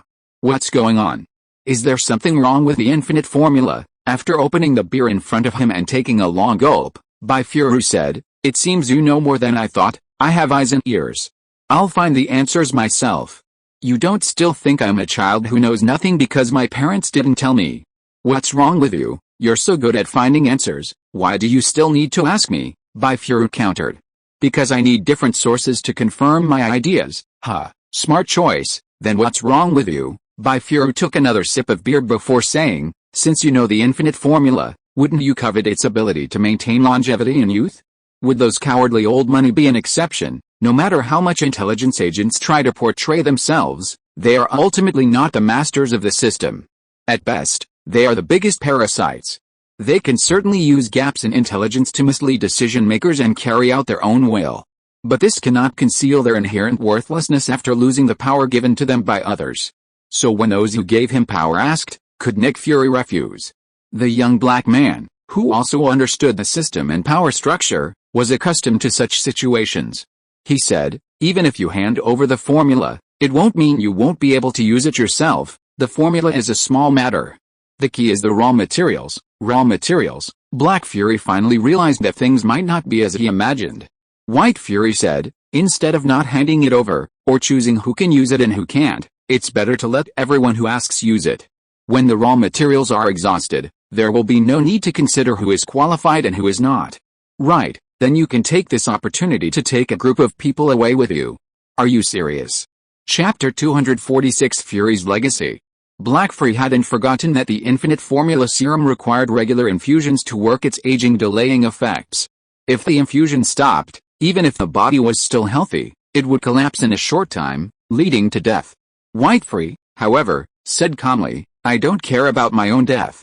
If I could take a group of silverfish with me, that would be far more valuable. I don't deny old Jin's contribution to society, but I don't agree with his pursuit of life.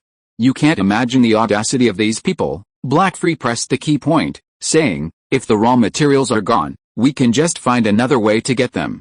Is there anything on Earth that's too difficult for them? You've already given the answer. It's true that it doesn't exist on Earth, but that's not always the case beyond Earth. White Fury sneered. Puzzled, Black Fury asked, what raw material doesn't exist on Earth? Kree blood. Kree? What's that? White Fury said, an alien race. After World War II, a crashed alien spacecraft was accidentally captured. The deceased pilot's blood was combined with a modified, incomplete formula for the elixir of immortality, resulting in the SSS potion, commonly known as the infinite formula. As a species unable to even leave the solar system, we can't expect aliens to return to us after using up resources like meteorites, so you drained that pilot dry, Hefferby asked in surprise. Bone marrow, body fluids, not a drop left. I'm curious, who would take a dead alien and create a potion that normal humans would consume or inject?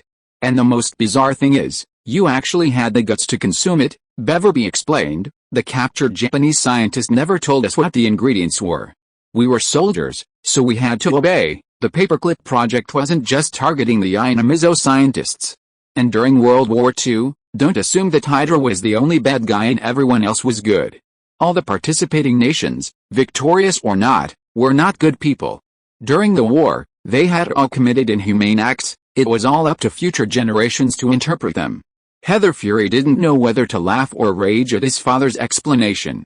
He asked, so you're coming to me now, planning to rely on me for your retirement? Then can I ask how much of an inheritance you have? White Fury said unhappily, don't worry about that. I've made my own arrangements. There are just some things I need to tell you beforehand. Go ahead, I'll decide whether to do it or not depending on my mood. After I die, I'll leave this eye in its old place. Remember to get it and keep it safe. One-eyed Nick Fury pointed to his intact eyeball. Why? Don't you think leaving me something more valuable would be more helpful? This eyeball has been logged into the Bureau's biometric system and has the highest level of authority. Perhaps you'll need it someday, but you'll only have 1 or 2 chances. So use it with caution. Can it activate a nuclear bomb? Heather Fury scoffed. Some intelligence is more dangerous than nuclear bombs.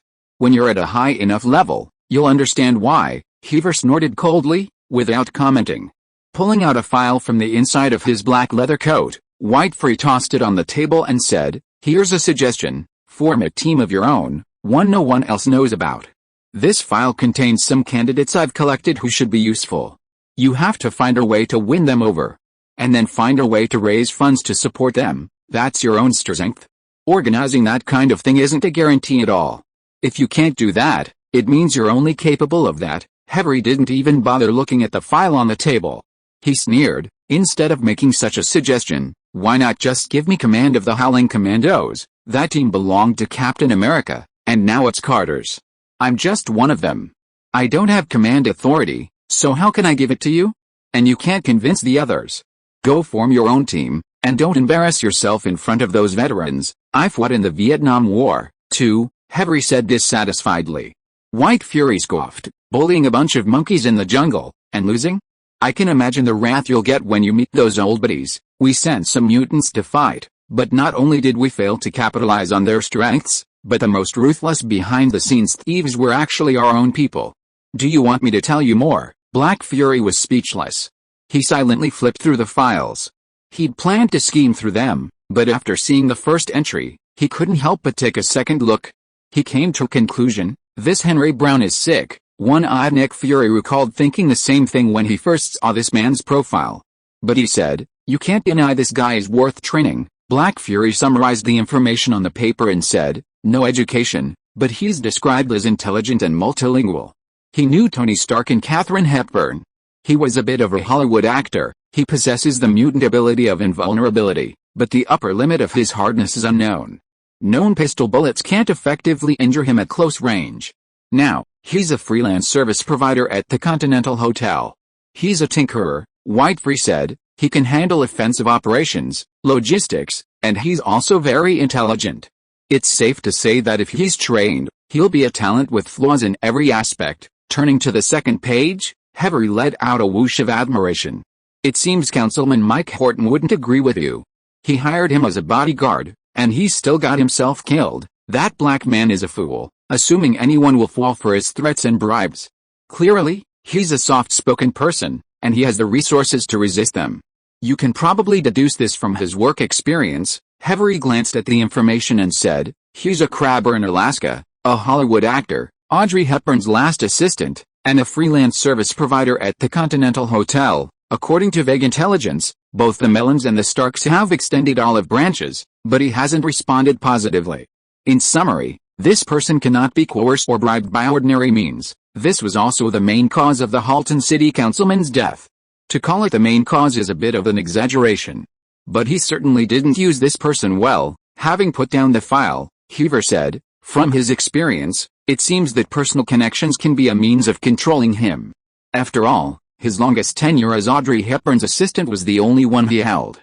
It can be said that if this outdated star had not died, he might have continued to do so. Could beauty have tempted him? Although we don't have specially trained swallows, there are agents who are good at seduction. Bifuli drank the beer, stood up and said, he is willing to stay with an old woman for more than 2 years, and he is not just attracted by her beauty. If you use the wrong method, it will only push him further away. This kind of person is the most troublesome. Are you leaving? Because you didn't play any role? I will investigate the death of River Phoenix myself. We probably won't see each other again in the future. When you receive a message from me, remember to pick up your things. One last question, how will your shield deal with it? Director, Bifuli thought for a while, and said frankly, Ms. Carter is inclined to let the two sides merge and reorganize, and she is already negotiating the relevant matters with Director Alexander Pierce. Because we are originally a support organization for the Howling Commandos. After Ms. Carter retires, there will be no one to continue to organize these people. If the Howling Commandos are disbanded, there will be no need for us to exist. Is that so? Nick Fury will then be transferred to Director Alexander Pierce as a representative of the Strategic Danger Intervention and Intelligence Logistics Division. This is the last thing I can do for you, so take care of yourself, Bifuli said and left, leaving Fury in his apartment, looking at the files on the table with a gloomy expression. Chapter 247 Designated Mission.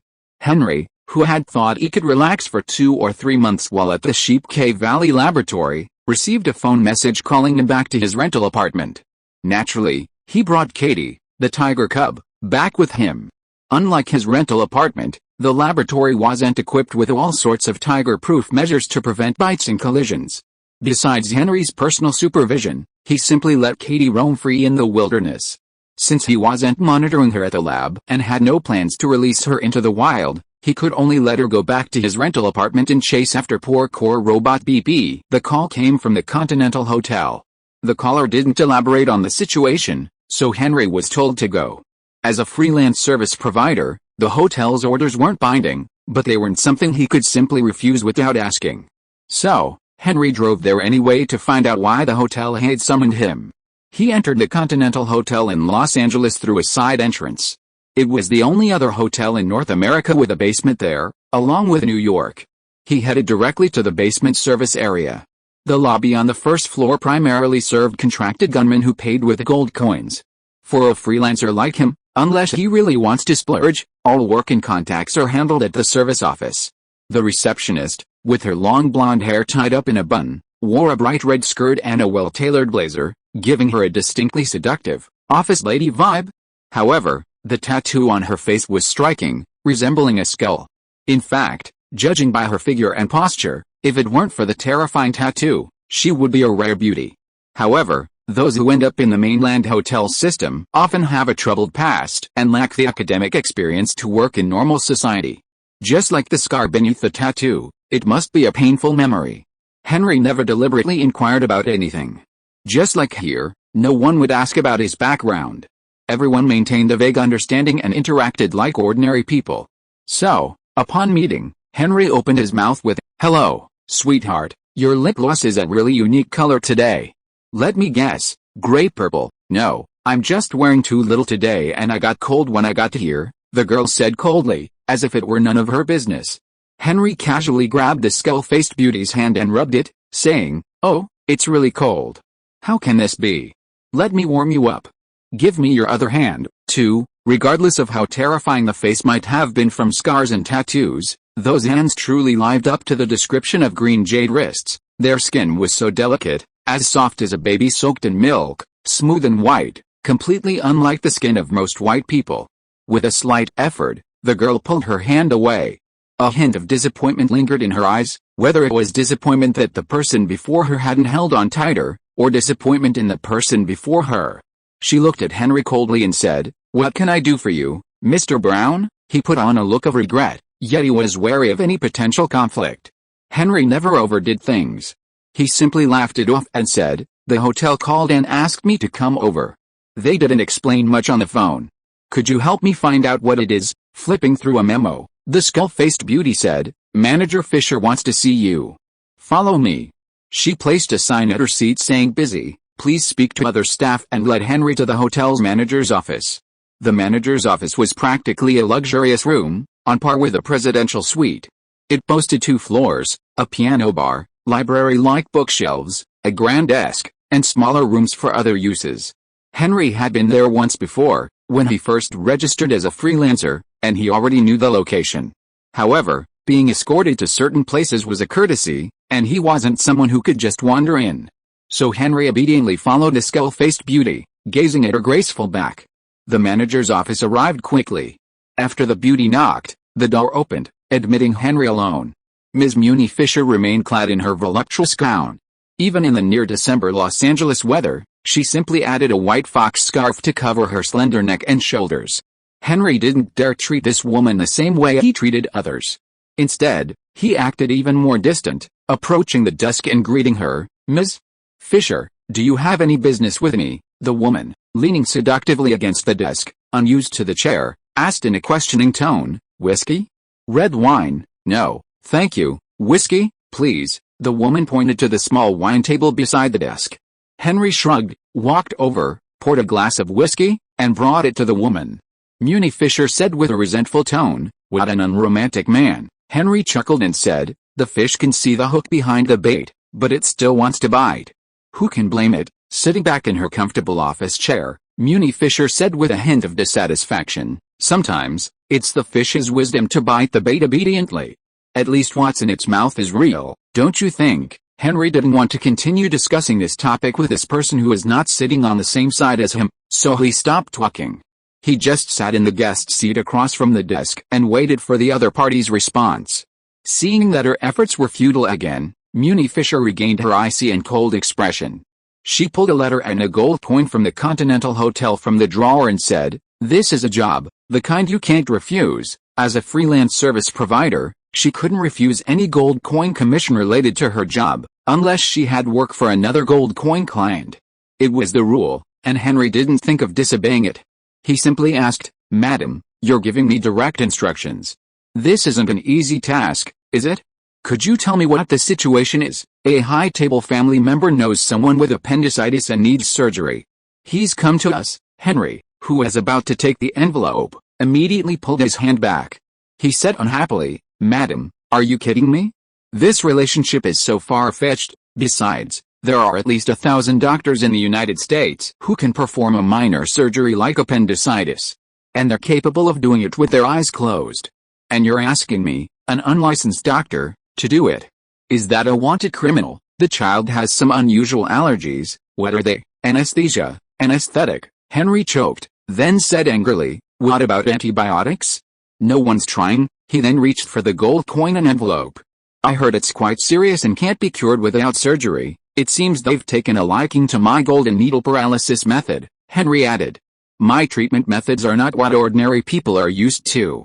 You understand, right?" They know very well. "Well, did they say where the surgery will be performed? When will it be performed?" "After you receive the letter, rush there as soon as possible. The location is Cedars-Sinai Medical Center." "Oh my, this is really the same place," Henry sighed, and then couldn't help complaining. "Is there not a single doctor in the entire medical center who can propose a solution?" Muni Fisher tilted her head, revealing a rare and cute expression, and said, "I don't know about that either." Chapter 248 The Boning Family. Returning to his rental, Henry dressed as a tinker and, carrying his medical bag, arrived at Cedars-Sinai Medical Center, where Ms. Hepburn had spent nearly a month. Nearly a year had passed, and the medical center hadn't changed much. However, the campus the tinker had been invited to was unlike anything he had ever experienced before. It was cleaner, and the usual hospital odor of disinfectant was absent. Instead, it was masked by other scents, yet not overwhelming. It was clear that a great deal of extra effort had been put into maintaining the environment. The artwork adorning the corridors, in particular, practically treated the space like an art gallery. Led by a red-haired nurse with a model's figure and features, the tinker walked through the campus like a country bumpkin. This wasn't a place anyone could enter. The envelope he had received at the Continental Hotel contained his invitation. Without that scrap of paper, the tinker would have been barred from the door, unable to advance an inch. Entering such a place, he realized even more profoundly the terrifying power of American money. Even Audrey Hepburn, even with her international stardom, couldn't even come close to these people. Looking back, if she hadn't spent the entire month of October seeking medical treatment and facing setbacks, perhaps Ms. Hepburn still had a chance. But that extra month of delay drained her energy. She couldn't recover from the surgery, and she passed away. It's true that people are incomparable. Putting aside his unnecessary lamentations, the repairman entered a ward that rivaled a presidential suite in a hotel. It was quite noisy inside. A young man could be heard wailing and screaming, while a group of people shouted things like "it doesn't hurt anymore." It seemed as if these people were more enthusiastic than the ones complaining. For a moment, it was hard to tell which was in more pain. Approaching the gathering crowd, the repairman's unfamiliar face naturally attracted everyone's attention. An elderly woman in a wig emerged, pushing through the crowd. The wig was obvious because her hair was crooked, revealing the base. The makeup on her face was even half smudged by tears, making her look quite ridiculous. But it was clear that the woman was truly anxious, her love for her son undeniable. The old woman grabbed the tinker's hand and said passionately, "Doctor, please save my child. He has a bright future and doesn't deserve this." The tinker's demeanor reminded him of the old woman. Not in person, but in print or on television. Once he saw the patient's face, he remembered her family's background. They were the Bonins, a prominent white political family in Los Angeles. Since their rapid growth in 1890, the family had held at least one seat on the city council and countless allies. The old woman was none other than Susie Amber Bonin, the current head of the Bonin family, renowned for her sharp political rhetoric. But more recently, her only son, Thomas Bonin, was even more famous. He lay crying out in pain in his hospital bed, a notorious prodigal. He's a drug addict, a girlfriend, and a thug. Almost every year, he crashes a car while drunk. Considering his numerous misdeeds, and considering his family's power, reporters would dig up a mountain of dirt. Imagine how much more unsavory things are being covered up. This kind of person is like an iceberg. What surfaces is only 1/10 of the whole, not the entire thing. Furthermore, his family can offer a gold coin through the Continental Hotel, proving they're no good. At least one member of the family is involved in the underworld, or even the entire family has connections. When faced with a patient like this, of course, the doctor is the one to go. Doctors don't discriminate, especially since this is a commission from the Continental Hotel. Furthermore, the patients the Tinkerer has saved most recently are murderers, serial killers, and at worst, violent offenders. Saving so many evildoers is like saving one more scumbag. The Tinker's demeanor is far from duplicitous. After all, no one would let an idiot treat them. Consequently, his demeanor is arrogant and self-assured, and no authority can hold a candle to him.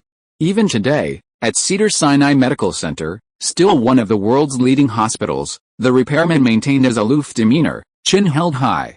He extended his hand and asked, "Medical records?" A nurse naturally handed over the patient's records.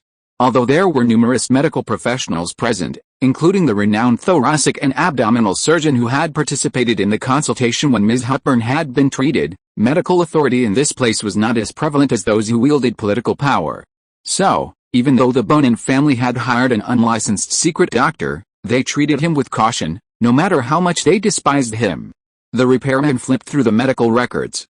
The extensive and detailed examinations and results confirmed his certainty that this was a simple case of appendicitis.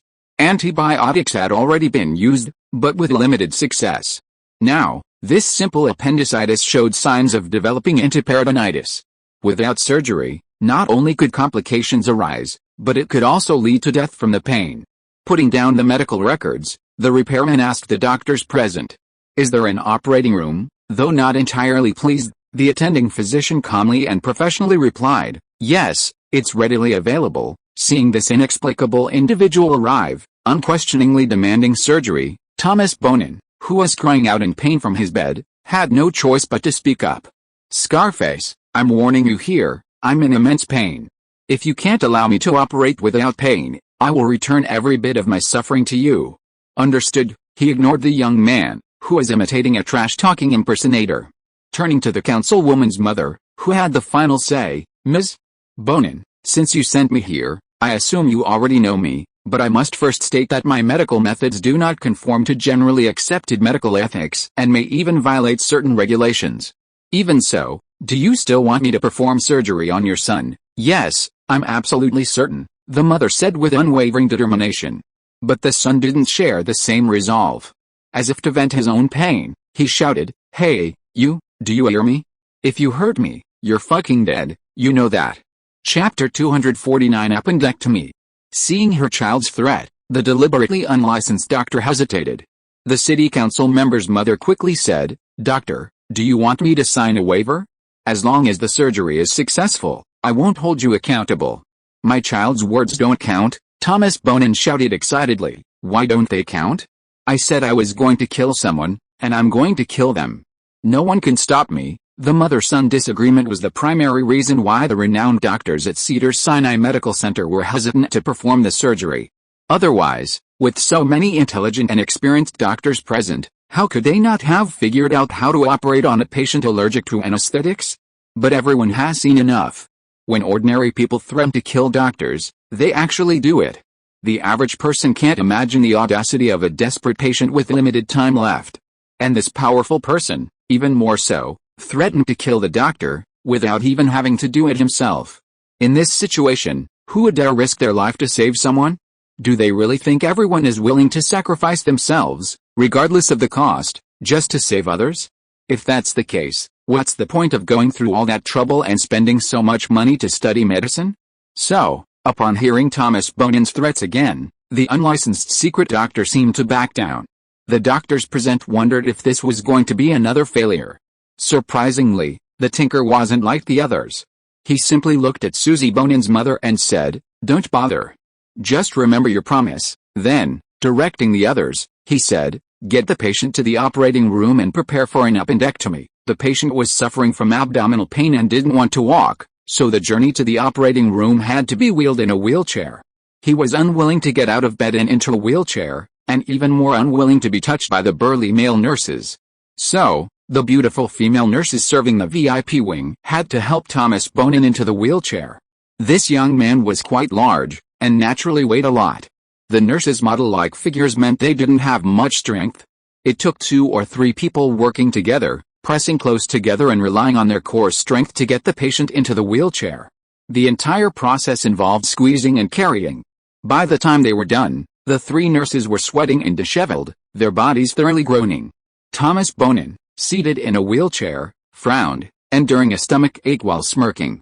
He even pretended to smell his own hand, a lascivious expression on his face, unconcerned whether he was in front of his mother. The men present, though indignant at the young man's behavior, could do nothing about it. If they had tried to help, who knew what would have happened? The nurses had to bear the brunt of the situation. However, the incredibly beautiful nurses in the VIP ward often offered hidden services. They didn't complain about being groped, but quickly straightened their clothes and resumed their seemingly friendly, professional smiles. "We're going to take you to the operating room now, okay, let's go," Thomas Bonin said, enduring a cramp in his abdomen as he touched the nurse beside him. Thomas Bonin, seated in a wheelchair, was at the front of the group, flanked by delicate nurses. The doctors from the medical center followed behind, with the tinker at the end, walking alone. Susie Bonin and a few others, who were not sure if they were his staff or other family members, followed at the end. The huge crowd headed for the operating room in the VIP wing. Non-medical staff were once again kept outside the operating area and prevented from entering. There was a small bar, sofas, and other rest areas nearby for the group to rest. The tinker followed the others to change clothes and take his instruments for a simple disinfection. When he entered the operating room, he could only hear Thomas Bonin teasing the young girl. "Ah, this is the operating room environment. I've never been in a place like this before. Whoever gives me a BJ, I'll give her 100. The nurses in the operating room were different from the ones who had brought him in. They were all wearing sterile scrubs. Even if the earlier nurses wanted to come in, they would have to disinfect and change into their clothes first. Those who could assist in surgery naturally had more professional training and better mental preparation. They also knew that the patients in the VIP area were people they couldn't offend. No matter how deep their resentment, they could only use tactful means to avoid them. Fortunately, the repairman who entered the room distracted Thomas Bonin. Sitting in his wheelchair, he refused to move. The moment he saw the man, he cursed, "Scarface, don't think I won't do anything to you just because you have my mother as your backer. I tell you how much pain I am in today, and I'll retaliate twice as hard tomorrow. So you'd better pray that your medical skills are like magic and make me feel nothing." Bang! It was the sound of an aluminum baseball bat hitting hard. The young man's mouth twisted, his eyes rolled back, and he fell to the ground. Everyone in the operating room was stunned, staring at the repairman who had just hit Thomas Bonin in the jaw with a baseball bat, knocking him unconscious. Even the few bigwigs at the medical center who had entered the operating room a step slower, saw the situation inside, and muttered, "You," pointing at the baseball bat that shouldn't be in the operating room. Seeing this, the repairman raised the bat and said, "Don't worry, I've sterilized it too. This is not a matter of sterilization. You guys," the repairman called on the men present and said, "help get this guy onto the operating table, and you," this time he called on the female nurses and said, "put on the restraints, remember to tighten them. Tighten them as tight as possible to prevent him from waking up in pain during the operation." Seeing that everyone was stunned and didn't move, the repairman had to clap his hands to remind everyone, saying, "Everyone, move. We don't have much time. If he wakes up, he will get hit with another blow. I know you all want to beat him up. But in matters like this, we should demonstrate our professionalism. There's no time for procrastination." The doctors who entered later looked at the repairman hesitantly and asked, "Shouldn't you use the needles to paralyze the patient, immobilizing him?" Before proceeding with the surgery, gang leader Andrew Saxon had just finished suturing him when he was arrested. The needles still stuck in his body hadn't been removed, leaving him paralyzed. Los Angeles doctors went through a round of discussions trying to solve this problem. Finally, an old Chinese medicine practitioner from Chinatown took the initiative and removed the needles. The doctors at the medical center followed him into the operating room to observe the technique up close. Who knew the repairman would simply knock the patient unconscious with a single blow of the baseball bat? The repairman showed no remorse. "As long as the surgery works, what's the point of fussing over the method?" he said. "Or is it just your territory, so if you want to take over, I'm fine with it." A group of doctors hurriedly shook their heads. What a joke! Who would dare to take over after this blow? They would rather the operation not be performed at Cedars-Sinai, but somewhere else. Everyone was trembling with fear, just to avoid being sued for flaws in the treatment procedures, to protect themselves and the reputation of the medical center. It was all shattered by a blow. Chapter 250 Successful Operation. Just as the Tinker had said, an appendectomy wouldn't be any more difficult in modern times. He meticulously followed standard procedures and quickly sutured the wound, before Thomas Bonin woke up. His movements weren't particularly fast, but they were fluid and silky. Each step flowed seamlessly, as if he weren't opening a living body, but merely a lifeless model. Regardless, the appendectomy was a success. The doctors watching could vouch for it. Even if they had done it themselves, they couldn't have done it better. So, the Tinker fled before Thomas Bonin woke up. Returned to his private ward, two sturdy male nurses helped the young master of the Bonin family back into his old Simmons bed, where he slowly awoke. "What's wrong with me?" "Ouch, it hurts," Thomas Bonin said, beginning to apply pressure to his wound. Someone nearby hurriedly grabbed the patient and said, "Sir, please don't move. You just had surgery and need to rest." "Completed what? When did I have surgery?" "Wait, I was in the operating room."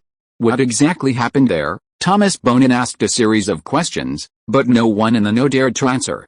Only after seeing her child awake did City Councilwoman Susie Bonin finally calm down and inquire about the details of the operation. She first asked, "Where's the Tinker doctor?" The doctors at the medical center replied helplessly, "He left after the operation." As the doctor had said before leaving, he's the one who needs to direct the post-operative care of an appendectomy. The medical center should close down as soon as possible. It was harsh, but true. Susie Bonin asked again, "Was my child's surgery successful?" The expert in thoracic and abdominal surgery spoke first, before anyone else could say anything. "Don't worry. The operation was a complete success. We've never seen such exquisite skill. It was so quick and efficient. Also, during the operation, we observed that the appendix had perforated, and pus had leaked into the abdominal cavity. But it was completely cleaned and sutured shut. All you need to do now, young master, is rest and recuperate. Once you've fully recovered, you can be discharged." Ah, that surgeon's surgical skills are truly exceptional. I wonder how they honed them. I'm so eager to learn from him. This authority burst into praise, startling the others. But the fellow doctors were quickest to understand, realizing this wasn't genuine admiration or some kind of flattery. He simply wanted to tell them that the operation had nothing to do with him. The surgeon was so skilled that it wasn't their place to intervene. They also began to say, "Yes," seeing that surgeon skills. I could only stand there, stunned. That's right, that's right. Who wanted to be associated with this operation? If possible, they all wanted to say that the operating room didn't belong to Cedars-Sinai Medical Center. "But why does my abdomen still hurt?" Thomas Bonin asked, lying on the bed. "Sir, the pain is different now than before. It's not in the inside of the abdomen, but mainly in the belly," a doctor asked. "Yes, that's it. Don't worry, this is what it feels like after a successful surgical resection. Once the incision heals, you'll be able to move around as usual." Thomas Bonin hesitated, saying, "But I'm still in a lot of pain." The doctor in charge said, "Well, we didn't dare use painkillers before because their properties might affect some medical procedures. Without knowing for sure what the surgeon was doing, we didn't dare make any decisions. But now that the surgery is complete, painkillers are fine. I'll write a prescription right away and have the nurse come over to relieve your pain as quickly as possible." Thomas Bonin said, "Didn't that scarred guy have some special anesthesia technique? It made me feel completely numb to the surgery. Let him do it again. I can't bear it." Even as he finished speaking, Thomas Bonin felt something was wrong. He held his head and tried to recall. "Oh, right. How did he anesthetize me? I have no recollection of it." Then, a young doctor whispered from the back of the crowd, "Again, do you want to find someone to go to the sporting goods store to buy a baseball bat?" The people who heard it nearby either made anxious glances or quietly moved away from the guy who was courting death. He dared to use a baseball bat to give the patient physical anesthesia, and also to perform a major memory erasure. Believe it or not, he would be sued to bankruptcy tomorrow. Who else would dare to do this except for that unlicensed illegal doctor? This is not just a joke about career prospects, it is a joke about his own future. If he met an ordinary patient, it would not be a problem to stay in jail for a few years. If he met the guy in front of him, he might even lose his life. Until now, those doctors who took the time to come here, hoping to see special medical skills, are very regretful. Regret why they saw the thing. If they had never been here and knew nothing, how great it would be. It would be best if the person in front of him would never remember being knocked unconscious. Otherwise, when he remembers, there might be another bloody storm. So looking at the mother who was always concerned about where her child was in pain, the thoracic and abdominal surgery authority who had the highest status and was most likely to be implicated had to come forward and say, "Senator Bonin, please don't worry. Young Master's current symptoms are entirely post-operative. With the care of our professional team, he will surely recover in the shortest possible time." Although that person's methods weren't entirely formal, the most important thing is that young Master's health is safe. Right? Now, we should let the patient rest and let the nurses care for him. Yes, doctor, thank you. Even the most experienced doctor wouldn't dare accept such a thank you. The authority said, "No, Senator, you're thanking the wrong person. This is entirely that person's achievement. I didn't do anything, and I couldn't have done anything. It has nothing to do with me. You found him yourself," the old doctor cried inwardly. "Wait? A baseball bat? Did that scarred man hide me with a baseball bat?" Thomas Bonin shouted, sitting up. True to his old age, the old doctor's expression lost control for a moment. His face shone with fear, and he immediately thought of the steps. "Is that true? Could you have misremembered, sir? But when we entered the operating room, you were already in a deep sleep, ready for surgery. I'll have to ask others about what happened before that. If you have any doubts, I'll help you confirm it." "Really, am I remembering it wrong?" Thomas Bonin said unconfidently, slapping his head. End of this chapter. Thank you so much for reading until the end. Don't forget to give it a like. Looking for more exclusive content and immediate access? Subscribe to our Patreon. Remember, every like, subscription or donation encourages us to continue. Thank you all. See you in the next video.